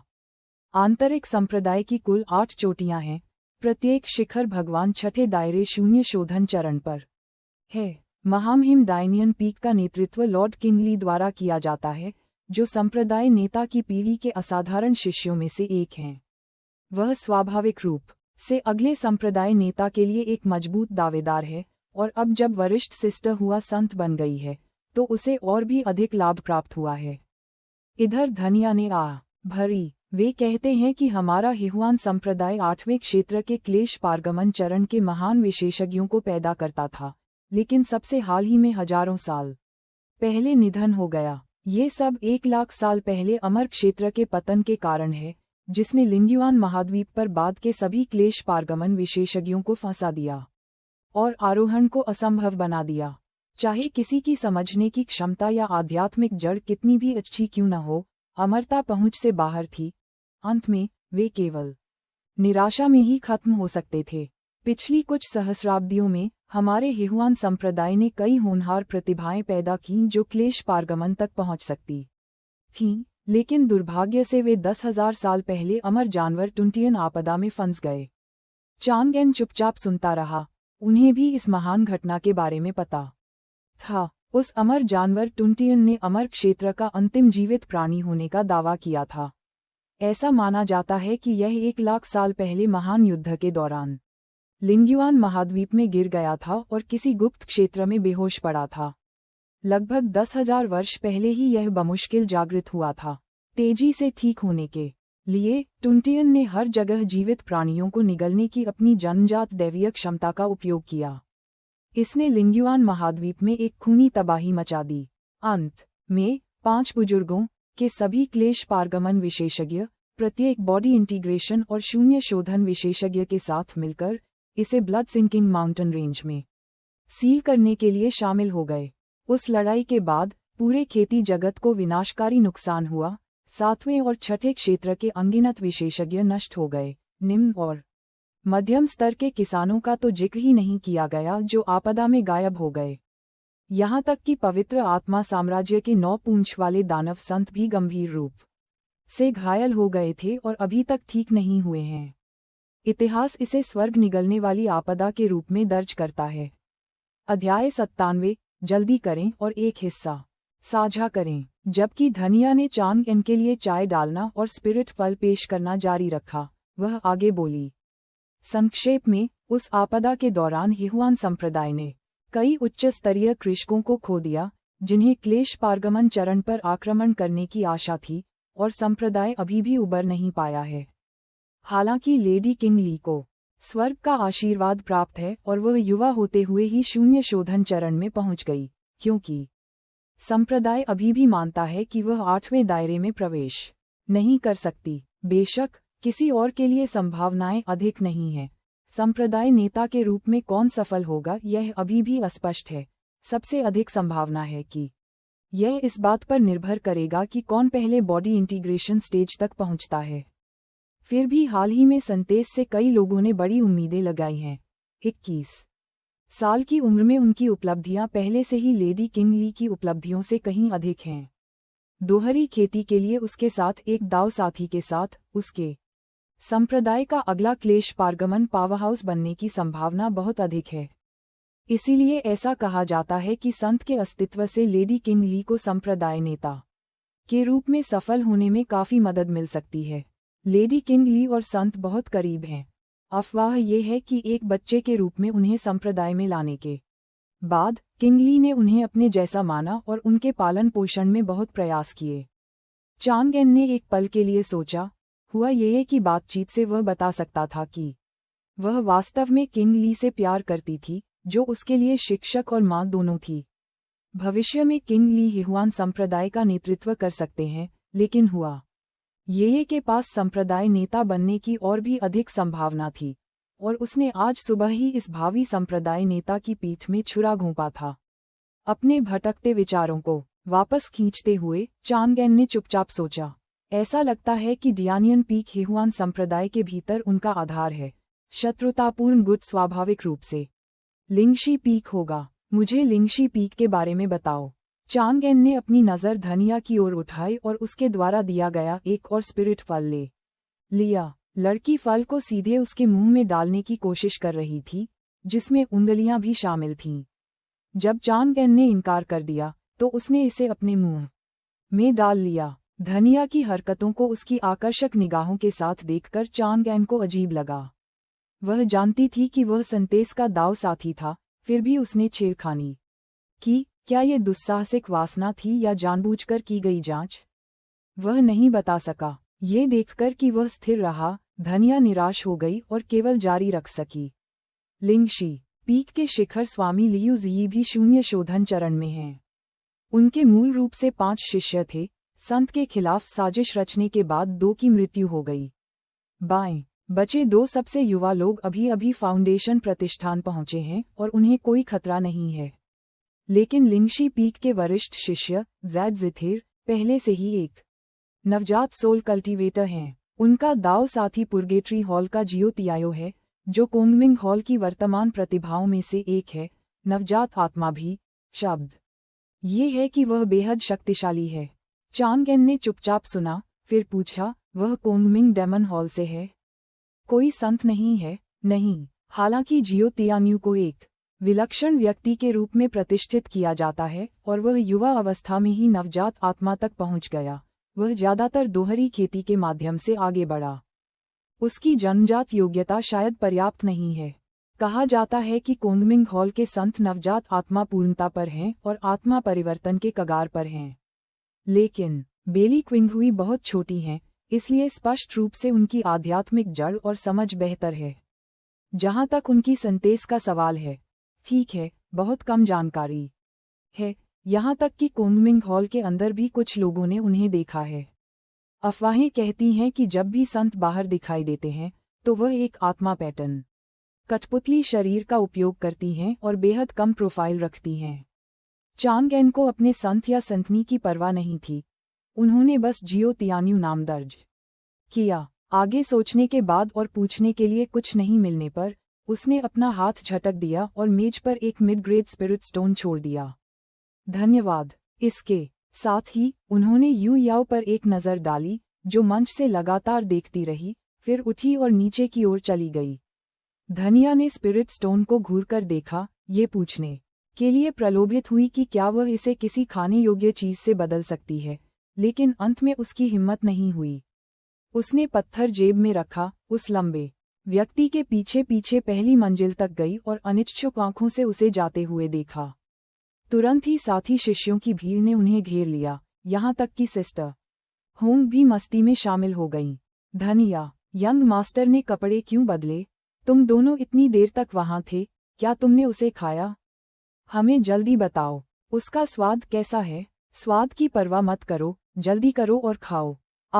उनकी ईर्ष्यालु, उत्सुकता भरी निगाहों और झगड़ते सवालों का सामना करते हुए धनिया ने शोकपूर्ण चेहरे के साथ अपना सिर हिलाया। मैं चाहता था, लेकिन उसने मुझे ऐसा नहीं करने दिया। जब हम ऊपर गए तो वह पहले ही बदल चुका था। शायद वह फिर से तारीफ चाहता था। निराश आहों का एक समूह उठ खड़ा हुआ, जबकि चांगएन इत्मीनान से चलकर कोर्टयार्ड नंबर 37 की ओर वापस चला गया। जैसे ही उसने आंगन में कदम रखा, एक सफ़ेद बालों वाली छोटी सिवेट बिल्ली ने अपनी बड़ी पूंछ लहराई और अमर गुफा से म्याऊं म्याऊं करने लगी। इन दिनों उसे ये जानने के लिए अनुवाद की आवश्यकता नहीं थी कि छोटा आदमी शाप दे रहा था। अरे, मुझे कैसे पता था कि तुम आज रात वापस आओगे? मैंने सोचा था कि तुम कई दिनों के लिए भाग जाओगे। वह फेईफी का सामना करने के लिए झुक गया, नाक से नाक मिलाकर उन बड़ी मनमोहक आंखों में घूर रहा था। जब वह उस सुबह जिनबाओ मंडप में गया तो लिटिल सिवेट कैट नहीं दिखी। चांगएन को लगा कि वापस लौटने में उसे अभी भी शर्म आ रही है। म्याऊं। फेई अंदर झुकी, सूंघी और शायद कपड़े बदलने के कारण कोई संदिग्ध गंध नहीं मिली। लिटिल सिवेट कैट ने संतुष्टि से 2 बार चक्कर लगाया, फिर उसके कंधे पर चढ़ गई। उसने उसे 2 बार खुजाया। मुस्कुराते हुए उठ खड़ा हुआ और बोला, चलो, हम तुम्हारे लिए खाना बनाते हैं। वह फाउंडेशन प्रतिष्ठान तक पहुंच गया था और सैद्धांतिक रूप से भोजन से परहेज कर सकता था, लेकिन पुरानी आदतों और उसके पिछले ब्लू स्टार जीवन की खून की यादों ने उसे खाने के लिए तरसा दिया। रसोई में वह तलने के लिए फुर्ती से आगे बढ़ा, जबकि फीफी उसके कंधे पर स्थिर होकर बैठ गई और देखती रही। विभिन्न छोटे मंत्रों की मदद से सिचुआन व्यंजनों की 3 प्लेटें जल्द ही तैयार हो गईं। छोटी सिवेट बिल्ली को इसका मसाला बहुत पसंद था। आदमी और बिल्ली मेज पर बैठे। फीफी पहले ही अपने फिश वाइट पोसिलेन बाउल को खींच चुकी थी और बेसब्री से इंतजार कर रही थी। कटोरा भरने के बाद चांगेन ने आखिरकार इत्मीनान से खाना शुरू कर दिया। क्या आप वास्तव में सिचुआन बिल्ली हैं? उसने फेई फेई पर नजर डाली, जो गर्मी से फुफकार रही थी और अपनी छोटी जीभ बाहर निकाल रही थी। म्याऊं। लिटिल सिवेट कैट को स्पष्ट रूप से नहीं पता था कि सिचुआन का क्या मतलब है। इसने उसकी ओर देखा। क्या आप लाओ जी शू दाओ शान कह सकते हैं? ये बोलने का आदेश देने का एक प्रसिद्ध मंत्र है। माना जाता है कि यह पुरुष कृषकों को तुरंत आज्ञा मानने पर मजबूर कर देता है। फेई फेई ने अपनी बड़ी बड़ी आंखें झपकाईं, उत्सुकता से देखा और कोशिश की। म्याऊं म्याऊं म्याऊं म्याऊं म्याऊं। निराशाजनक। आप बात भी नहीं कर सकते। मेरे बात दोहराएं। लाओ जी शू दाओ शान। म्याऊं म्याऊं म्याऊं म्याऊं म्याऊं। लिटिल सिवेट कैट ने अपनी आंखें चौड़ी की, भव्य आभा से भरी हुई, एक सिचुआन बेबी ड्रैगन की तरह पूरी दुनिया की तलाश कर रही थी। इसे भूल जाओ। तब तक प्रतीक्षा करें जब तक आप नश्वरलोक तक न पहुंच जाएं और बोल सकें। चांगेन ने अपना सिर हिलाया। आप उस समय किसी बिल्ली के सिर वाले मानव जैसे नहीं बन जाएंगे, ठीक है? वह कांप उठा। ओह, डरावना लगता है। फीफी ने अपना सिर हिलाया, कुछ बार म्याऊं म्याऊं की कौन जानता है कि वह क्या कह रहा था। रात के खाने के बाद चांगेन तावीज़ बनाने, अध्ययन सारणी और पढ़ने के लिए शांत कमरे में गया। आज रात वह क्यूई प्रसारित नहीं करेगा। यू याओ ने उसे आराम करने और अपने दाओ फाउंडेशन को खुद को समायोजित करने की सलाह दी थी। एक बार जब उसने दिन का काम पूरा कर लिया, तो ये देखकर कि आधी रात हो चुकी थी, वह उठा और साधना कक्ष की ओर चला गया। अपने घोंसले में सोई हुई छोटी सिवेट बिल्ली ने केवल संकेत के रूप में अपनी पलकें उठाईं, ये सोचकर कि वह क्यूई की खेती करने आए है। अगले ही पल, पूरी तरह से बेपरवाह, ये भाग्य की मार से जब्त कर लिया गया था। अध्याय 98। लचीली नीचे पंक्तिबद्ध फीफी, अपनी गर्दन के बल उठाए हुए। फीफी की बड़ी बड़ी आंखें झिझक के साथ टिमटिमा रही थीं, लेकिन अंत में वह स्थिर रही और उसने खुद को एक सामान्य बिल्ली के बच्चे की तरह चांगेन के ऊपर पकड़ लिया। वह अब भी अपनी बड़ी पूंछ को अपनी छाती और पेट के चारों ओर कसकर लपेटना नहीं भूला। दोनों एक पल के लिए एक दूसरे को देखते रहे। चांगेन हंसा और उसे वापस शयन कक्ष में ले गया। हुआ ये शायद झांसा नहीं दे रहा था। शायद लिटिल सिवेट कैट को वास्तव में रजाई के नीचे सहलाया जा सकता था, इसलिए वह इसका परीक्षण भी कर सकता था। सोफे पर वापस चांगेन लेट गया और उसकी गर्दन के मैल को खोलने से पहले फीफी को अपनी छाती से लगा लिया। छोटी सिवेट बिल्ली ने सांकेतिक संघर्ष किया। उसकी पकड़ मजबूत देखकर उसने बुद्धिमानी से हार मान ली। चांगेन ने अपनी चिकनी पीठ के फर को सहलाया। एक हल्की दूधिया गंध उसकी नाक तक चली गई, पूरी तरह से आरामदायक। हुआ ये के शब्दों को याद करते हुए उसने लापरवाही से उसके रोएदार उभार को 2 बार थपथपाया। अरे, बहुत अच्छा लग रहा है। म्याऊं। छोटी सिवेट बिल्ली उसकी बाहों में चिल्लाई। शरीर अकड़ गया। थोड़ी देर बाद ही वह धीरे धीरे शांत हो गया। शायद ये बहुत अधिक आराम कर रहा था। रोएदार बिल्ली का बच्चा अब गतिहीन पड़ा हुआ था। वह फुसफुसाया, एक बच्चे की तरह म्याऊं म्याऊं, जो किसी तरह दिल को छू गई। चांगेन ने अपनी जीभ चटकाई और अपना हाथ शांत किया। फीफी, थोड़ी देर में मैं पवित्र आत्मा साम्राज्य की यात्रा पर जा सकता हूँ। वह आपकी याओ जाति के क्षेत्रों में से एक है। क्या आप साथ आना चाहेंगे? उसकी बाहों में छोटी सी सिवेट बिल्ली चौंकी हुई लग रही थी। एक लंबे क्षण के बाद उसने अपना छोटा सा सिर हिलाया।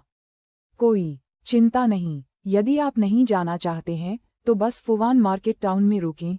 मैं ज्यादा देर तक नहीं जाऊंगा। चांगेन ने कोई आपत्ति नहीं की और जारी रखा, ठीक है, सोने का समय हो गया है। आधी रात को चुपचाप मत निकल जाना, नहीं तो नाश्ता नहीं मिलेगा।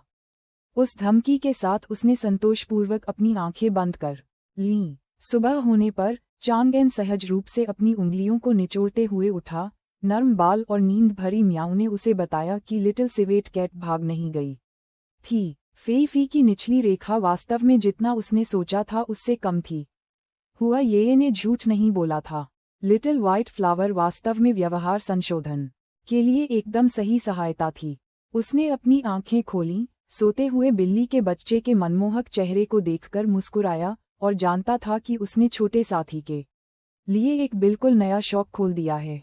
फेई फेई को अभी भी सोते हुए देखकर चांगएन ने अपना एक पिछला पैर उठाया और उसके छोटे पंजे और मुलायम पैड को रगड़ना शुरू कर दिया। लिटिल सिवेट कैट का पैर हिल गया, लेकिन जल्द ही शांत हो गया, जिससे उसे खेलने का मौका मिला। न जाने क्या यह नकली नींद थी या सचमुच बहुत ज्यादा ठंड थी। चांगएन ने इसमें खलल नहीं डाला और चुपचाप उठकर अमर गुफा से बाहर चला गया। बनिंग सन सेंट ट्रांसफॉर्मेशन आर्ट के सामान्य खेती सत्र के बाद वह रसोई में गया, कुछ भोजन तैयार किया, खाया, फिर फीफी के हिस्से को एक सफ़ेद चीनी मिट्टी के कटोरे में रखा।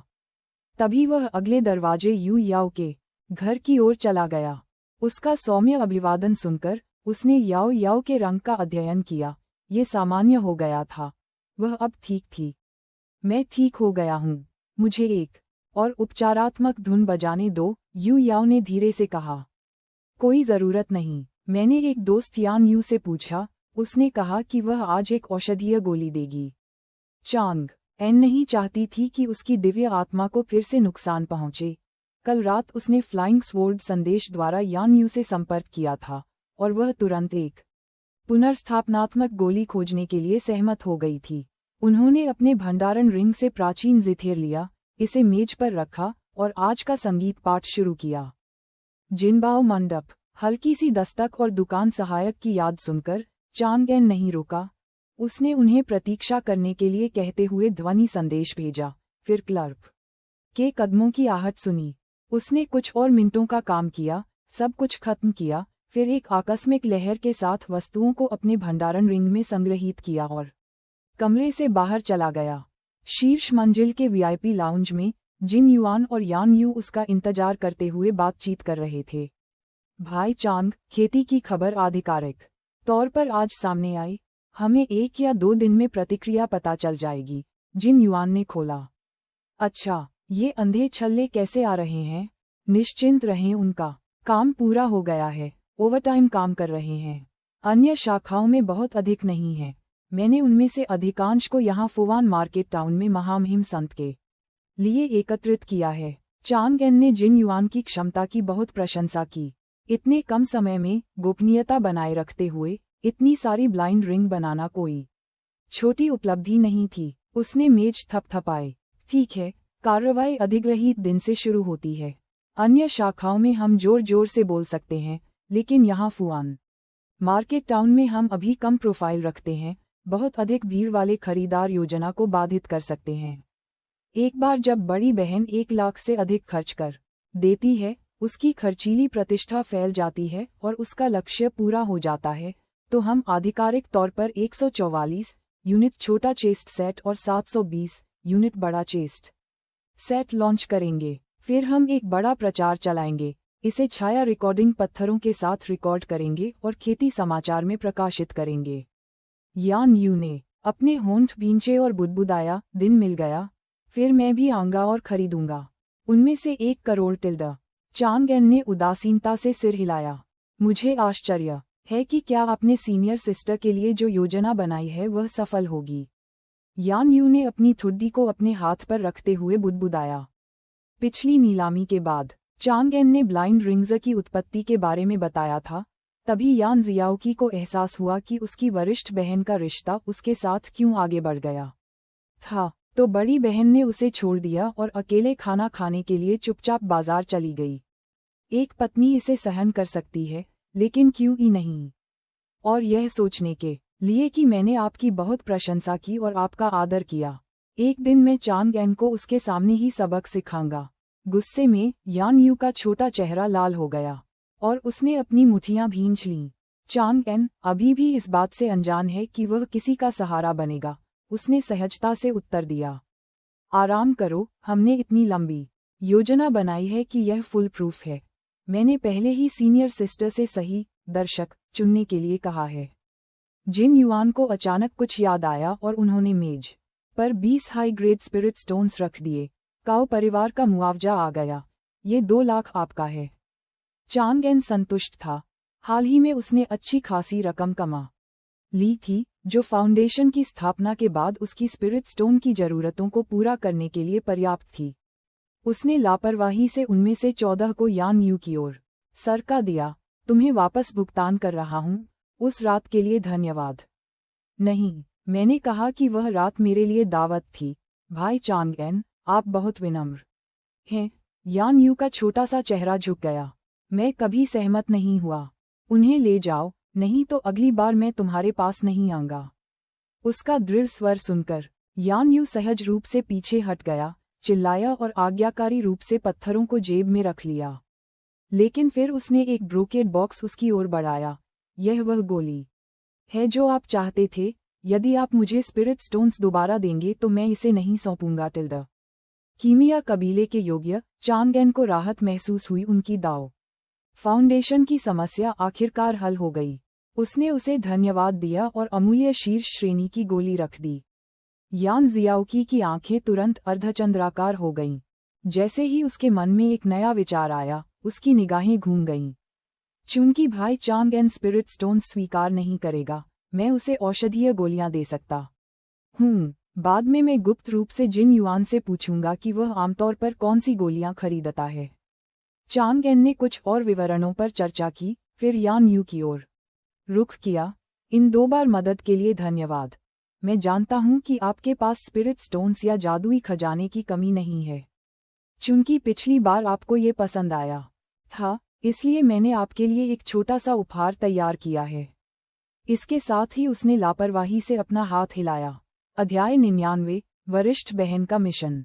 उन तीनों के बीच की मेज के पार 14 कार्टून मूर्तियां 2 साफ सुथरी पंक्तियों में खड़ी थीं। वे बिल्कुल ब्लाइंड बॉक्स मानकों के अनुसार डिजाइन किए गए थे। एक छिपी हुई शैली और एक विशेष संस्करण दोनों उत्कृष्ट ढंग से तैयार किए गए थे। जहां तक चरित्र की बात है, बेशक ये यान यू था।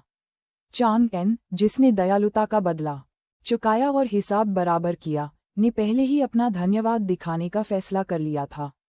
एक असफल कला छात्र के रूप में एकमात्र पैतृक कौशल जिस पर वह या तो एक गंदी अमीर युवा महिला या एक पहाड़ पर चलने वाली वरिष्ठ बहन को खुश करने के लिए भरोसा कर सकता था, इन मूर्तियों को हाथ से तैयार करना था। यान यू मित्रता 8287। जैसा कि अपेक्षित था, यान जियाओकी की आंखें चमक उठीं। उसने उन्हें एक एक करके उठाया, ध्यान से उन्हें सहलाया, लेकिन ये तय नहीं कर पाई कि उसे सबसे ज्यादा क्या पसंद है। ईक टिल्डा मैं वास्तव में बहुत प्यारा हूँ। धन्यवाद बिग ब्रदर चांगएन। धन्यवाद लिटिल चांग, परसों मिलते हैं। बेली किंगहुई ने अपने हाथ में संदेश प्रसारित करने वाली उड़ने वाली तलवार को छोड़ दिया, जिससे वह खिड़की के बाहर बादलों में गायब हो गई। वह एक क्षण के लिए आकाश की ओर शून्य दृष्टि से देखती रही, फिर अपने होश में वापस आई, हृदय प्रश्न हॉल से बाहर निकली और एस्केप लाइट की एक लकीर के रूप में पास के किंग युआन पीक की ओर चली गई। जैसे ही वह अमर गुफा क्षेत्र में उतरी, हर शिष्य जिसने उनके आगमन को महसूस किया, सलाम में झुक गया। सबसे बड़ी बहन मम्मा। बाहरी लोगों का सामना करते हुए बेली किंगहुई ठंडे और अलग थलग रहे। उसने बस हल्का सा सिर हिलाया और कमल के कदमों से एक परिष्कृत गुफा आवास की ओर बढ़ती रही, जिसका अपना बगीचा था। बगीचे के बाहर खड़े होकर उसने अपनी दिव्य इंद्रिय से गुफा के द्वार को साफ किया और तुरंत उसे हटा लिया। एक क्षण बाद प्रतिबंध युक्त गेट खुला और एक सुंदर महिला कल्टीवेटर बाहर निकली, जिसकी मुस्कुराती हुई आंखें मुड़ी हुई थीं, केवल उसका मुंह थोड़ा सा चौड़ा था। बड़ी बहन, आपके पास मुझसे मिलने का समय कैसे है? माँ, क्या आपने नवीनतम खेती समाचार पढ़ा है? बेली किंगहुई ने अपने सामने लियू यिरेन को देखा, संप्रदाय के कुछ कृषकों में से एक जिसे वह अपना निजी मित्र कह सकती थी। उन्होंने बच्चों के समान संप्रदाय में प्रवेश किया था, पहली बार क्विंगलुआन पीक पर एक साथ खेती की थी। सच्ची वरिष्ठ और कनिष्ठ बहनें। बाद में जब औपचारिक रूप से मास्टर डिग्री ली गई, तो वह संप्रदाय नेता शीजान की व्यक्तिगत शिष्या बन गईं, जबकि लियू यिरेन किंगलुआन पीक पर रहीं। फिर भी वे संपर्क में रहे। मित्रहीन संत ने इस साथी संप्रदाय बहन को बहुत महत्व दिया। जैसे जैसे उम्र और खेती बढ़ती गई, लियू यिरेन के विचार और अधिक जटिल होते गए। फिर भी बेली किंगहुई कोई कठोर निरंकुशवादी नहीं थी। जब तक कि फ्लॉलेस आइस सोल को उसके या संप्रदाय के प्रति कोई दुर्भावना नहीं थी, ये पर्याप्त था। इस जूनियर सिस्टर के संप्रदाय के अंदर और बाहर व्यापक संपर्क थे और उसे गपशप पसंद थी, जिससे वह आज की योजना के लिए एकदम सही दर्शक बन गई। मैंने किया, वरिष्ठ बहन, लियू यिरेन ने उत्तर दिया। ये समझ में नहीं आया कि संत ने क्यों पूछा। अंतिम आइटम में ब्लाइंड बक्सों में अमर आदरणीय चेनजू की मूर्तियों का उल्लेख है। मैं कुछ खरीदना चाहूंगा, क्या आप मेरे साथ फुवान मार्केट टाउन चलेंगे? बेली किंगहुई ने अपना शांत स्वर बनाए रखा, निमंत्रण ऐसे दिया जैसे कि यह कुछ भी नहीं था। लियू यिरेन खुश थे। इतने सालों के बाद उसकी बड़ी बहन आखिरकार उसे फिर से साथ में खरीदारी करने के लिए कह रही थी। यह एकांत प्रिय बर्फ खंड शायद ही कभी गपशप प्रदान करता हो। प्रत्येक बाजार यात्रा से कुछ न कुछ प्राप्त हो सकता है। वापसी पर वरिष्ठ भाई, कनिष्ठ भाई, यहाँ तक कि वरिष्ठ और कनिष्ठ बहनें और अन्य संप्रदायों के प्रेमी समाचार पाने के लिए आएंगे। यहाँ तक कि छोटी मोटी पसंद या घटनाएं भी उन्हें आकर्षित करती थीं और वे उसे स्कूप के लिए उदारतापूर्वक इनाम देते थे। निःसंदेह उसने कभी भी कोई भी निजी बात प्रकट नहीं की और उसकी वरिष्ठ बहन, अफवाहों से बेपरवाह, उसे आमंत्रित करती रही। निश्चित रूप से मैं अपनी सबसे प्यारी वरिष्ठ बहन के साथ जाऊंगा। आप पिछले 2 वर्षों से एकांत में हैं, हम कई वर्षों से खरीदारी करने नहीं गए हैं। अया, जिस क्षण मैंने उस अनोखी मूर्ति को देखा, मुझे पता था कि हमारी सबसे चेनजू प्रशंसक वरिष्ठ बहन इसे हाथ से जाने नहीं देगी। लियू यिरेन ने प्रसन्नतापूर्वक उत्तर दिया। फ्लॉलेस आइस सोल के आतंक को जानते हुए उसने कभी भी गंभीर मुद्दों पर झूठ बोलने की हिम्मत नहीं की। कभी कभार सफ़ेद झूठ को उसकी वरिष्ठ बहन नज़रअंदाज कर देती थी। अच्छा, ब्लाइंड बॉक्स परसों बिक्री के लिए उपलब्ध होंगे, तब हम साथ चलेंगे। इतना कहने के बाद बेली किंगहुई ने सिर हिलाया और एस्केप लाइट के रूप में उड़ गई। लियू यिरेन ने आंगन के गेट पर खड़े होकर विवादित विचारों में खोई हुई उसे जाते हुए देखा। बड़ी बहन लियू, सबसे बड़ी बहन आपको ढूंढने क्यों आई थी? वह आमतौर पर आपसे खरीदारी के लिए जाने के लिए कहती है। क्या आप फिर से बाजार जा रहे हैं? हम आपसे ईर्ष्या करते हैं। वरिष्ठ बहन लियू, आप संत के इतने करीब हैं। यह अमर गुफा जिला महिला शिष्यों का था। कई लोग दूर से देख रहे थे, सुनने की हिम्मत नहीं कर रहे थे। अब जब संत महोदया चली गई, तो वे तुरंत गपशप के लिए इकट्ठा हो गए। लियू यिरेन की आंखें घूम गईं। एक विचार बना। उसने अपना मन बना लिया और फुसफुसाकर बोली, हाँ, बड़ी बहन ने मुझे ब्लाइंड बॉक्स खरीदने के लिए 2 दिनों में फुआन मार्केट में आमंत्रित किया। यदि आप नहीं जानते कि वे क्या हैं, तो खेती समाचार स्वयं देखें। और कृपया इसे इधर उधर न फैलाएं। अधिक देर रुके बिना वह मुड़ी और वापस अपनी गुफा में चली गई। अपने कमरे के अंदर बाहर की भीड़ को तितर बितर होते देखकर लियू यिरेन ने अपना हाथ घुमाया और कई संदेश प्रसारित करने वाली उड़ने वाली तलवारें निकालीं। योजक चिन्ह। भोर। चांगएन नींद से जाग गया। उसके चारों ओर घूम रही धीमी मीठी सुगंध ने उसे हिलने डुलने से झिझकने पर मजबूर कर दिया। उसने अपनी आंखें खोलीं और अपने बगल में छोटे सफ़ेद फूल को देखा। अभी भी सो रहा था। उसका शुद्ध लेकिन आकर्षक चेहरा गुलाबी लाली से रंगा हुआ था। डेंटियन को महसूस करते हुए, जिसकी दाव नींव अब पूरी तरह से बहाल हो गई थी, और आध्यात्मिक शक्ति जिसने एक और बड़ा कदम उठाया था, चांगएन ने अंदर से आह भरी। इसमें कोई आश्चर्य नहीं कि हिहुआन संप्रदाय के आंतरिक संप्रदाय के शिष्य महान संप्रदायों के बीच सबसे अधिक मांग वाले विवाह साथी हैं। इतनी तेजी से प्रगति का विरोध कौन कर सकता है? और यह बहुत आरामदायक भी लगा।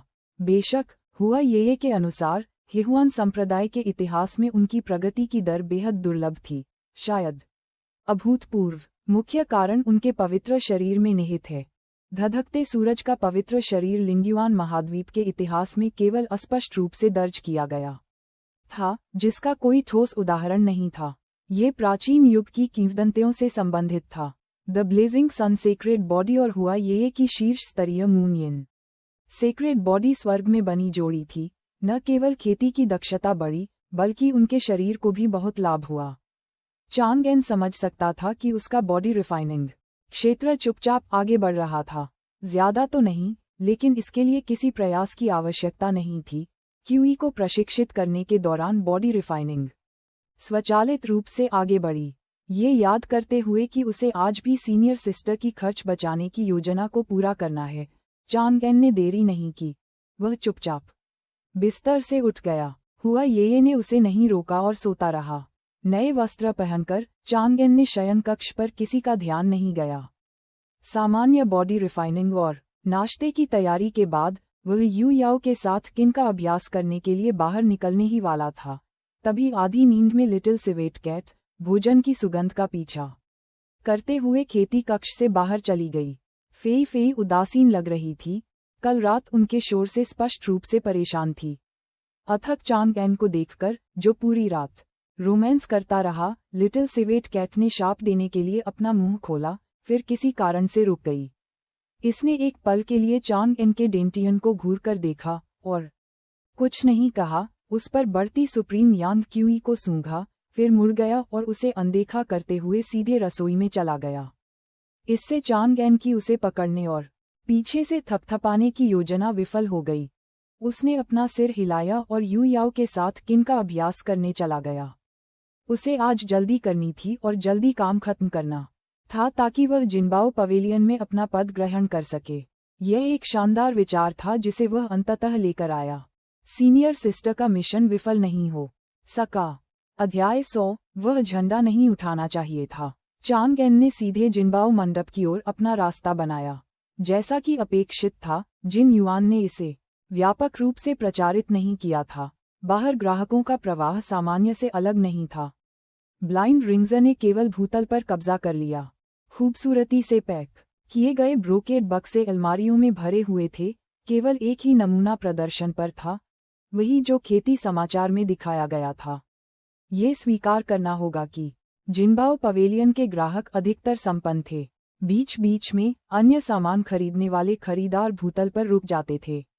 कई महिला कृषकों ने एक अंगूठी उठाई, फिर अपनी भंडारण अंगूठियों से बनाई गई सुंदर मूर्तियों को देखकर मुस्कुरा उठीं। चांगएन ने व्यस्त जिन युआन का अभिवादन किया और एक चुटकुला सुनाया। बिक्री कैसी चल रही है? सीनियर सिस्टर को ये देखने के लिए मत आने दीजिए कि अंधी अंगूठियां बिक चुकी हैं। हा भाई चांग, आप मजाक कर रहे हैं। ये लोग केवल आरामदायक हैं। अधिक से अधिक वे 2 या 3 खरीदेंगे। अब तक ये सब मेरी उम्मीदों के अनुरूप है। वे बाद में वापस आ सकते हैं, लेकिन वे कभी भी अलमारियों को एक बार में साफ नहीं करेंगे। फिर भी छोटी छोटी धाराएं लंबी चलती हैं। नकली उत्पाद सामने आने से पहले हम खूब कमा लेंगे। आराम करें। सेंटिस की योजना फुल प्रूफ है। विशेष और छिपे हुए संस्करण भंडारण में बंद हैं। हम उन्हें अभी तक जारी नहीं करेंगे। चांगएन ने शांति से सिर हिलाया। ये योजना का हिस्सा था। केवल जब सीनियर सिस्टर को स्पिरिट स्टोन लोन लेने के लिए मजबूर किया गया तो अंतिम विशेष संस्करण सामने आए। तब पूरा संप्रदाय पहले संप्रदाय की संतेस को तर्क से परे खर्च करते और अपने साथियों पर भारी कर्ज लेते हुए देखेगा। सब कुछ समाप्त होने के बाद सेंटिस के स्पिरिट स्टोन्स को पूरा लौटा दिया जाएगा, जबकि बाकी सभी को उनके शेयरों के अनुसार विभाजित किया जाएगा। दोनों ने कुछ देर बातें की और अलग होने ही वाले थे कि बाहर हंगामा मच गया। उन्होंने ऊपर देखा तो एक नाजुक सा दिखने वाला युवक 2 अनुचरों के साथ अंदर आता दिखाई दिया। जल्दी, मुझे अंधी अंगूठियां चाहिए, हटो। बिना कुछ कहे वह युवक एक क्लर्क के पास पहुंचा और अलमारियों पर रखे ब्रोकेड के बक्सों पर जोर से प्रहार करने लगा। जिन युआन ने अपनी रूखी भौहें सिकोड़ लीं। पश्चिमी पहाड़ी ली परिवार से कोई? इससे पहले कि चांगएन कुछ पूछ पाता, उसने जारी रखा, एक मध्य स्तरीय परिवार। अंधी अंगूठियों के लिए इतनी दूर यात्रा क्यों करें? उन्हें अपने कबीले के पास बिक्री पर होना चाहिए। क्या वे संयोग से फुवान मार्केट टाउन का दौरा कर सकते हैं? चांगएन के दिमाग में एक बुरी आशंका घूम गई। उन्होंने देखा कि तीनों ने सैकड़ों अंधी अंगूठियां खरीदी और उन्हें पागलों की तरह बक्सों में फाड़ दिया।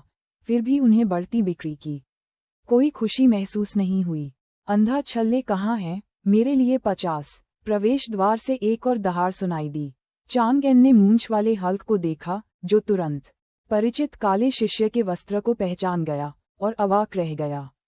स्टार एक्सटिंग्विशिंग स्वॉर्ड पवेलियन के सभी लोग चेहरे के बालों को इतना पसंद क्यों करते हैं? युकिंग इमोर्टल सेक्ट की पहाड़ी आध्यात्मिक नस एस्ट्रोजन से भरपूर है, जबकि star extinguishing sword pavilion testosterone को पंप करता है। आश्चर्य है कि क्या उनकी महिला तलवार कल्टीवेटर समान रूप से बालों वाली हैं। पुरुषों को महिलाओं से अलग करना मुश्किल है। ऐसा लगता है कि यह कहावत दोनों महान संप्रदायों पर फिट बैठती है। सितारा बुझाने वाली तलवार मंडप, तलवार तना शिखर, तलवार बीज, तलवार 8, गोल्डन कोर मध्य चरण। जिन युआन की पूर्वाभास की भावना बढ़ गई थी। यह व्यक्ति केवल अंधी घंटियों के लिए फोवान मार्केट टाउन तक ट्रैकिंग नहीं कर सकता था, उसे पीछा करना ही था। तो यह अंधी अंगूठी है। हे मनोरंजक! दोनों स्तब्ध होकर देखते रह गए जब एक तेजतर्रार युवा स्वामी सफेद वस्त्र और ज़ेड बेल्ट पहने हुए, अपने होठों पर एक आकर्षक मुस्कान के साथ दरवाजे से प्रवेश कर रहा था। उसने अपना फोल्डिंग पंखा खोला। खरीदना। 5 या 6 अनुचर झुंड में आए और 200 अंधी अंगूठियां निकालीं। फिर बक्सों को फाड़ना शुरू कर दिया। युंगन मार्केट टाउन के दूसरे युवा मास्टर महान बाजार कस्बों में से एक एनवुशी, जिन युआन ने अपनी नाक पर चिकोटी काटी, वह कब्ज से भरा लग रहा था। स्वॉर्ड आर्ट की तरह वह सेंटिस के प्रशंसकों में से एक है। ऐसा लगता है कि उन्हें उसकी यात्रा के बारे में पता चल गया था और वे उसका उपकार करने आए थे। चांगेन ने मन ही मन शाप दिया। इतने लंबे समय तक ब्लू प्लैनेट छोड़ने के बाद वह मुख्य नियम भूल गया, कभी भी झंडे नहीं उठाएं बिना घटना के। एक घटना तो घटित होनी ही थी। वह आशा की एक किरण के साथ जिन युआन की ओर मुड़ा।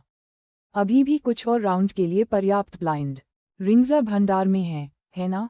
एक बार जब सीनियर सिस्टर आ जाएंगी तो ये लोग उनसे प्रतिस्पर्धा करने की हिम्मत नहीं करेंगे।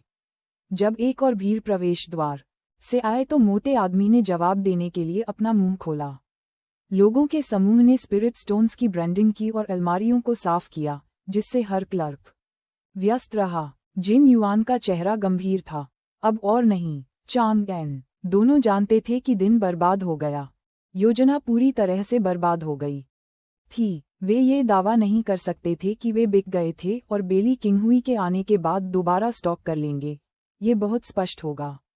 मैनेजर को दूर से संकेत करते हुए देखकर जिन युआन ने आह भरी। ये यहाँ तक आ गया है। मैं भंडारण की ओर जाऊंगा और चीजों को व्यवस्थित करूंगा। आज हमें छिपे हुए और विशेष संस्करण जारी करने हैं, अन्यथा अगर लोग हमें धोखेबाज कहेंगे तो हम सचमुच मुसीबत में पड़ जाएंगे। मोटे व्यक्ति को जाते हुए देखकर चांगेन ने देखा कि कर्मचारी सामना नहीं कर सके और इसका सर्वोत्तम उपयोग करते हुए सामान लाने और भंडारण अंगूठियां इकट्ठा करने में मदद करने के लिए चले गए। व्यस्त रहते हुए एक खामोशी ने उसे दरवाजे की ओर देखने पर मजबूर कर दिया। वहां मुकुट और घूंघट पहने हुए बेली किंगहुई, यान यू और एक अन्य अपरिचित महिला कृषक के साथ खड़ी थी। यान यू अवाक होकर बिक्री के उत्साहपूर्ण दृश्य को देखती रही। बेली किंगहुई की बर्फीली नज़र उसकी जाली के माध्यम से छोटे चांद पर टिकी हुई थी, जिसने शपथ ली थी कि सब कुछ नियंत्रण में है। चांगेन ने एक असहाय व्यंग्यपूर्ण मुस्कान लौटाई। केवल 2 दिन पहले उन्होंने फ्लाइंग स्वॉर्ड संदेश के माध्यम से शपथ ली थी। मैंने इसे कवर कर लिया है। अब क्या कवर किया? जाहिरा तौर पर लिटिल चांद को कवर किया गया। उसने अपने होठों को हिलाया, एक त्वरित आवाज संचरण में घटनाओं का सारांश भेजा, फिर कहा, पता नहीं कैसे शब्द लीक हुआ, लेकिन ये लोग जानते हैं कि आप आ रहे हैं और आपके लिए एक सेट पूरा करना चाहते हैं। बेली किंगहुई का चेहरा ठंडा था। वह जानती थी कि न तो चांगेन और न ही जिन युआन छलकेंगे, इसलिए येरेन, क्या तुमने किसी को बताया कि मैं जिनबाओ मंडप में आ रहा था? लियू येरेन शर्मीले लग रहे थे। बड़ी बहन, उस दिन आपके जाने के बाद छोटी बहनों ने पूछा कि क्या हम खरीदारी करने जा रहे हैं। चूंकि उन्होंने अनुमान लगाया, मैंने कहा कि हम ब्लाइंड रिंग खरीद रहे थे और उनसे कहा कि इसे फैलाएं नहीं। कौन जानता था? बेली किंगहुई को केवल एक नर्म मम कहते हुए और चुप होते देख लियू येरेन ने राहत की एक शांत सांस ली। उसके द्वारा बोला गया प्रत्येक शब्द सत्य था। उसने आगे जो कहा उसे छोड़ दिया। उन 8 या 9 प्रशंसकों का सर्वेक्षण करते हुए जिन्हें उसने गुप्त रूप से बताया था, लियू येरेन उसकी करतूत से प्रसन्न थी। सावधानी से चुने गए ये ग्राहक सेंटिस के भक्तों में दूसरे दर्जे के हैं। शीर्ष स्तर के लोग उसकी बुद्धि पर ध्यान देने के लिए बहुत घमंडी थे और संभवतः सेंटिस के लिए परेशानी का कारण बन सकते थे। निचले स्तर के लोग कंजूस और दरिद्र थे।